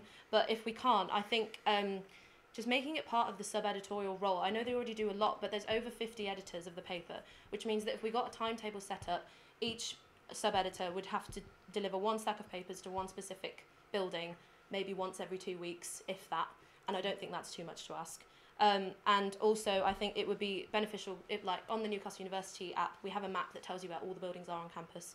Why don't we have a map that tells you where to pick up your courier? And we can have that online and in print as well. And I think if people know where to get them from, they're more likely to go and get them. But, like, back to accommodation and saying you'll do that on Monday morning, like, what about the accommodations at, like, half an hour away? For example, St Mary's, Turner Court, they're all really far halls. How are you going to get them there? Well, yeah, we'll use the car. I mean, I know it's going to mean a longer shift, and maybe we'll have to cut it in half, so come back after people have done the campus ones and send out different people to do the accommodation. Mm-hmm. It's very easy to train people to drive it. It's very nice to drive. Phil is lovely, and Phil's the guy who trains you. For those of you who don't know, not the car. I'm not that attached. Yeah, so just extending that on a Monday morning. Yes, so Scarlett, you want to reintroduce the paid distribution role. Yeah. So last year, I was somebody who was paid to distribute the paper, and I think especially at the beginning of this year, and even still now, there's still stacks of papers in the office that aren't always getting shifted all the time. So kind of having that incentive there, I mean, being able to do those 2 hours or 3 hours on a Monday, paid for my food shop for like a week or 2 weeks, and it was like a massive help with like finances and stuff for university. And so I think it's really important to kind of let people have that opportunity, because it's so casual. It's like some people do just need a bit more cash like while they're at uni, so it's kind of not as strict. I'm pretty sure I'm right in saying that you can't pay people to drive the car. Yeah, one thing I would say about the pay distribution is we offered it this year. We offered it both through vacancies, through marketing, and through the newspaper to everyone involved in the newspaper. We only had one person of interest, and then literally no one else whatsoever. So it's still available. Yeah. We had one person of interest, which we managed to get going, and then apart from that, that's why we had to turn to marketing through Jack to have him do it on a Monday morning, because we just didn't have any interest in having people paid to do that role. So I think it's relying on who you get, and I think that's a dangerous kind of I don't know. strategy. Well, obviously, if you offer it to people and nobody wants it, then that's fair enough. But I don't know. I don't know why you wouldn't. No, but that's what I mean. We offered it. It's still available. So I don't know if it would be reintroducing it as much as it is already there. Okay. Well, I didn't know it was happening, and I'd like to think that I'm in the office quite a lot. I just didn't know that was happening this year. So maybe advertising it throughout the year continuously. At writers' meetings, you could say to people, oh, look, by the way, if you want to get involved in this way, that'd be great. You can bring in people who are just writing into the office for a couple minutes. You can still get to know some editors and stuff. So maybe just a continuous advertisement, if there weren't people involved, would work. And Harry, quick answer, how do you want to revamp distribution? To be fair, there's not a huge amount to add, I think, to both what Ali and Scott and Grace said. I think the only thing I would say is whoever becomes the editor will become the editor next Friday. And then we have 3 more issues to do. And I think that whoever is that editor is going to make sure they need to work with not just everyone here, but actually with students and with writers and with people that regularly read the paper and with editors, and make sure that actually together we can kind of collaborate and actually write down where our paper's being picked up, where our paper's being left behind. I think that's the only other thing. I think it's about making sure that we know where the hotspots are, and whether there are times a day that you just need some editors to give up half an hour and just hand them to people like at the evening stand outside the tube. I don't know, but I think we need to have that conversation with lots of people and build together before the end of this year, so that when we start in September we can get going from the start. And Sid, you've not mentioned it. What do you think it's okay at the moment? Yeah, I think it's pretty okay at the moment. I think if you want a courier, you're going to find a courier somewhere. I think the issue is content. I think the issue is people don't want to pick it up in the first place. So, okay, we'll go to closing statements now, so we'll start with Ali. Okay, as you've seen, I'm very passionate about student media, and I know how important it is because I know the blood, sweat, and sometimes actual tears that go into producing the Courier and the work that NSR and NUTV do. I want to make the Courier relevant to you. I want it to be the first port of call whenever you want to know what's going on campus. I want every student, regardless of their background, to want to get involved, because I want to continue to be a part of it, because I think it's amazing. So if you want better engagement, better content, and more inclusivity, vote for Ali. Grace. Yeah, so thank you for your time. So I think my manifesto can be summed up by saying I really want a paper that represents the students and what students want, whether that's through more clubs and societies involvement or changing the content, introducing a food section following quite high demand. I think under my leadership we could improve content, improve distribution, and improve overall student media experience. Okay, Zin? Thank you guys to come today, and I have great passions and experience in media, and I hope to bring new development to the newspapers and to make it more international and make it more interesting. Thank you. Harry? Thank you very much for everyone that's come and everyone that's watched this, and to everyone that organised these debates. The fact is that whoever's going to take over this job next Friday, well, slightly longer, but we'll find out then, has a mammoth task ahead. We've heard that. They're going to face challenges, they're going to be disappointed by things. I'm somebody that has, for the last 2 years, tried to make student media better. I've tried to make it more inclusive, and I've tried to put students that aren't normally involved in these things, right in the middle of it all. I think that we get better when we do that, and I want to be able to make sure that as many students as possible are involved in the Courier, in NUTV and NSR to build a stronger paper that represents you better, that challenges the institutions of this university in a more collaborative way. And if you fancy that, then give Harry a go when you go to vote on Monday. you. Scarlett? At the risk of repeating everyone you've heard tonight, I just want to thank you all for coming and everyone for organising this. I hope this evening has helped you think about which candidate you're going to be voting for, and I hope that candidate is me. As you already heard, my key points are about improving engagement, employability, accountability and facilities for both audiences and creators across NSR, the Courier and NUTV. Possibly more important, however, though, is as editor, I would want to make sure that being part of student media is as fun for you as it has been for me. Student media has been so important to me throughout my entire degree, and if voted in, I'll make sure that anyone who wants to get involved also has this great experience. So I hope that I've managed to persuade you to vote Scarlett #1 for editor on Monday. Sydney? Yeah, thanks for coming, everyone. I'm really glad I've came. There's definitely one or two issues with my manifesto, which thank you, everyone, for bringing them out. But I do think my manifesto is great. I think it has some really good points, and I hope everyone reads it fully. I think I'm not going to just tweak things here and there. It's going to be major change in its look and its content. And I think my entire campaign is based around readership, increasing the importance of the paper. And I think if we solve that, we solve a lot of issues. So, yeah, I hope you vote.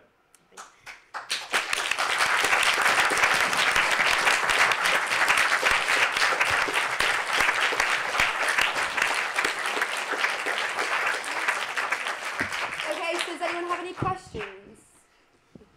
Is that me? Yes. Can I ask all of them? Yeah. I can give short answers. Can we? Please do. You've been here for a long time. So something that has pretty much been overlooked across the board in your manifestos is culture. Everyone talks about sport, everyone talks about news and investigative pieces. Nobody talks about culture. It's a quarter of the paper, and if what you care about is, like Sid, people reading it, people being engaged, it's one of the most popular sections with writers and readers. I know, Grace, you mentioned the spotlight thing, but I kind of agree with Scarlett saying that we already do that, so have you got anything more to offer me for culture? Well, I think I'm very I'm very intertwined with the arts and the art department, and they have stuff on every week, all the time, and I don't really see it very often in the paper. So I think just having someone who's ingrained in that community, because that art department is kind of like a bubble in itself, and we don't really hear from it that often. And I think if we have someone who can really get into that bubble and to really kind of show everyone and showcase how much goes on there, I think that would be a great addition. How would you showcase it? Well, I mean, show people what goes on, because they... No, it was just because they put on events all the time, like students, every week, like 2 or 3 times a week. Preview them or review them, that's what I'm asking. Like, what content do you want to produce? Both. We'd show it off in the What's On page, and then we'd have someone go and review, go and turn up, go and write about it, basically. I think you're right. I think too many people concentrate on sports and other areas that aren't culture, because culture's a huge part, and I come from the culture section originally, love it. And I think part of my engaging with societies will complement that. For example, we run an amazing fight night, cross-media fight night, which it does so much for sport. And I think, last night we had the Rag Fashion Week. We can get fashion and beauty involved in that and make that a cross-media event, and I think that would be amazing. One of the perks of people liking writing for culture, it's one of them, people enjoy writing for it because you get perks, you get free tickets to go and review a band, or free tickets to go to an art opening, or something like that. And I think the issue with the readership in terms of reviews is that I think they would be more relevant online, because if something happens on a Tuesday, that won't then get covered until the Monday, because that's when the paper comes out. So if those reviews get transferred onto online, get covered in social media, then that means that the news is more relevant and people are more likely to engage with culture. Alright, we'll move on to another question. Has anyone got any others? Harry, you mentioned sports coverage, and obviously that's really important for you, Sure. with Bucks and everything. I'm in a sport where we only compete at Bucks once a year, Sure. and we're not really competing in anything else. And I feel like a lot of sports get left behind if they're not competing at all. And I was wondering, do you think there's place in the sports section for sports that don't compete and are just sort of for fun and inclusivity and... Yeah, absolutely. Absolutely. So I think, for example, what we've been able to do this year is we've trialled it, and we're still learning, and I'm still learning from that. And it's the idea of just interviewing clubs and speaking to clubs, and actually what are they all about? What is your club like throughout the year? So we spoke to the Dodgeball Society, the Dodgeball Club. this year.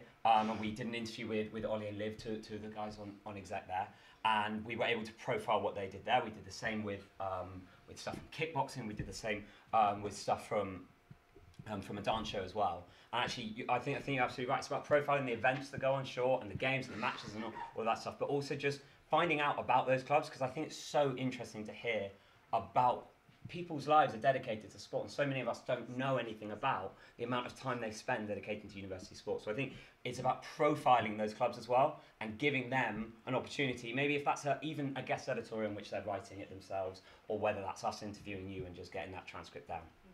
Thank you. Any other questions?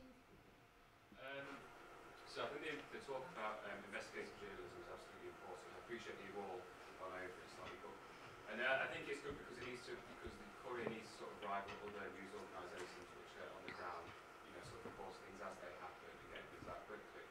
But the issue that the Courier has is that it's officially affiliated with the Students' Union, which itself is funded by the university. So when it comes to holding people to account in the union, especially to the university, I was wondering how you possibly bend around that. Can I just, sorry, is that? So it's been a long day. Just very quickly, day one, you go in and you make sure that they know that the relationship has got to be discussed. The relationship between you being a trustee of the union and the editor of the paper. You've got to make sure that you keep that relationship, you keep that position, because it's a powerful position, and it means you get stories as a result of it, and it means that you're able to be part of that union, which is something I know we all look forward to. But actually, on day one, over the next year, we're going to challenge you, and we're going to make sure that when we do that, we're not doing that to make you look bad. We're making that to make you genuinely look good. And I think that's the whole point, is you challenge people for the way that they do that. Sorry. Yeah, no, it's fine. I think it's really important to remember that the Courier is meant to be the independent paper for students. It's meant to be about doing all these things like challenging the university and stuff. And there's already been stuff going on this year which has challenged the union and it has challenged the university. And so I don't think that there really is that barrier. I think you just support it. I think a lot of issues come from when people don't quite know how to do it. They don't quite know how to go about doing this investigative journalism, these extended pieces. So for me, it's all about supporting those people so they know exactly what to do, so they're not breaking any laws and they're doing everything properly, so they can actually write a really well-crafted piece that really does hold the university to account. Okay, we've got a question from a comment on NUTV. It's in regards to page 2, which I personally edit. This is Isabel Sykes. It's extremely difficult to get societies to respond to me every week and fill this space. How are you going to fix this? Sorry. I was just going to say, there's nothing wrong with just having 4 or 5, I think. Just make them bigger. Just make them... That way, do you not prioritise, are you not saying certain societies are more important than others? Of course, that could be a problem, but I think setting up some kind of way of having if you want to get involved, having okay, you've done this week, maybe next week you can sit out because other people are waiting. Because if there's a queue, then we can just put. Do you not decrease engagement in that way, though, in a lower variety of societies? If more, you just fit them all in. You know what I mean? You can just. I don't know what you're saying here. Exactly. But you're saying you want to decrease the amount of society representation by having only 4. Does that not decrease engagement with societies? If Isabel's saying that she can't get enough, I'm saying make it bolder, bigger, just so people realise it. And if more people come, we can make it smaller, and that's great because there'll be more coverage there. Okay, another question from the audience. Hi. So this is something that hasn't been majorly picked up on. I'm not sure how much by anywhere, and it's not so much to do with the content of the paper, but with the quality. I'm just wondering, has anybody got any ideas on how to sort of improve the quality of people's writing? Because I feel like a lot of the feedback within the Courier, coming from an editor's position, is feedback on from senior editors to sub-editors. I feel like there is not a huge amount of feedback to people's actual writing. A lot of the time, they send it off, and that might get a thanks for doing it on time, but a lot of the time that's it. And this year we did try to run events, writers' workshops. We would come along and actually, we'd go through what to do in the article, what not to do, etc. And we got a very cool response. really, and it would be good to see if anybody's got any ways that maybe we could try and increase that relationship between editors and between writers, and improve the quality of content that way.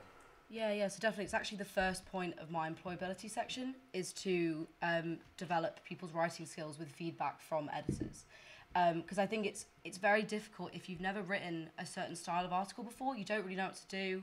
You don't know kind of what tone, and it can be quite nerve-wracking to submit something for the first time when you have literally no idea what you're doing. So it kind of comes twofold. This idea of mine is that there would be meet the editors, meet the hosts, meet the presenters evenings where people could go along, have a chat, and it would be incredibly informal, so people would feel more comfortable about submitting those articles. And then once they had submitted those articles, they would be receiving feedback from the people who are editing saying, you know what, this article was like really good, but maybe you could focus less, like, let's say if it was like a gig review, like maybe they've written too much about the set list and not enough about the experience, and they could really let these people know kind of what is needed for these sections. So that's kind of what I would do in terms of like section editors, like culture editors to actor editors. I want to make that communication a lot clearer. I think there's been a couple issues this year about it not being as clear as it could be. Which is just like, it just needs to be improved upon, really. Just letting people know, I think this has started to be worked on at the moment, letting people know exactly what changes have been made and why. Sometimes you open the paper on the Monday, you think it's going to look a certain way, and you're like, oh, not quite sure what mistake I've made here. And it's just about making sure people feel comfortable going to those culture editors, going to whoever is the editor of the paper, and just making people feel like they can ask for that kind of feedback and be given it. I think you made a good point about how the writers' workshops were really good. The issue was that people didn't turn up to them, and I think the issue with that was just we needed to have them in place, planned, booked by the Freshers' Fair. Because I think, like I said, we handed out so many leaflets, like people wanted to get involved with the Courier, and we had the first writers' meeting on there, but we didn't have any of the writers' workshops on there. So I think if they were advertised in Freshers' Week and people were told where to go rather than just released on Facebook, then that's a much better way to get them well attended. And then, as Scarlett was saying, we can tell them about media law, which will help with the investigative journalism, because they will then know what they are allowed to write and what they're not allowed to write.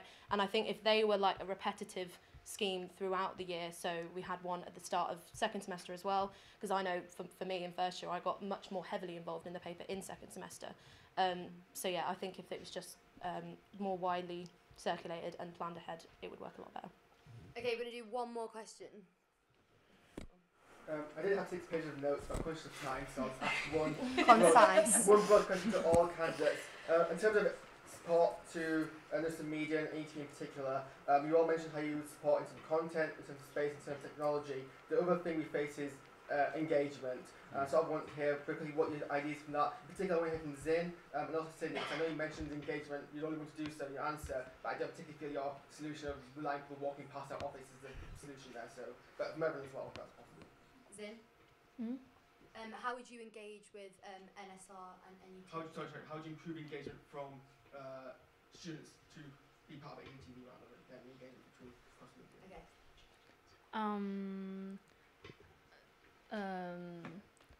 Well, the MUTV is, I think we need, because not all of the students have the ability or have knowledge about the machines. Well,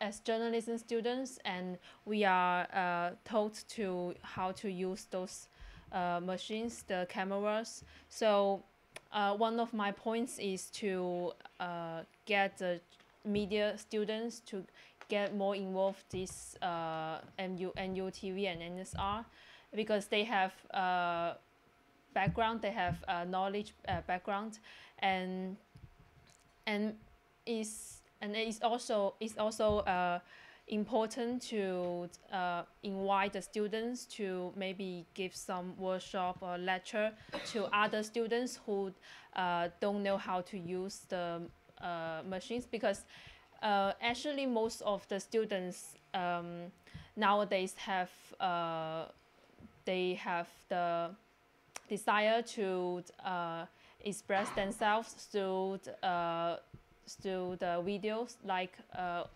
making vlog, something like that. So maybe we can find more ways to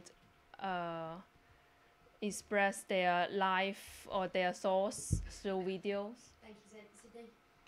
I think possibly more communication between the TV and whatever the TV is covering. Because if it's covering culture, you could maybe share it on the Courier Culture Facebook page, and perhaps you could share it through their page, or even just the culture section, share it on their broader Facebook page, so that it's kind of all one.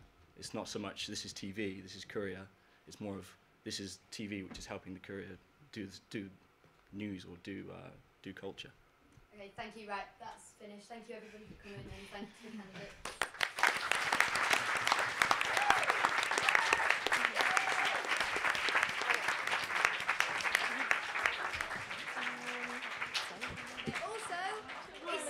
It's the president debate on Friday. Woo! Yeah.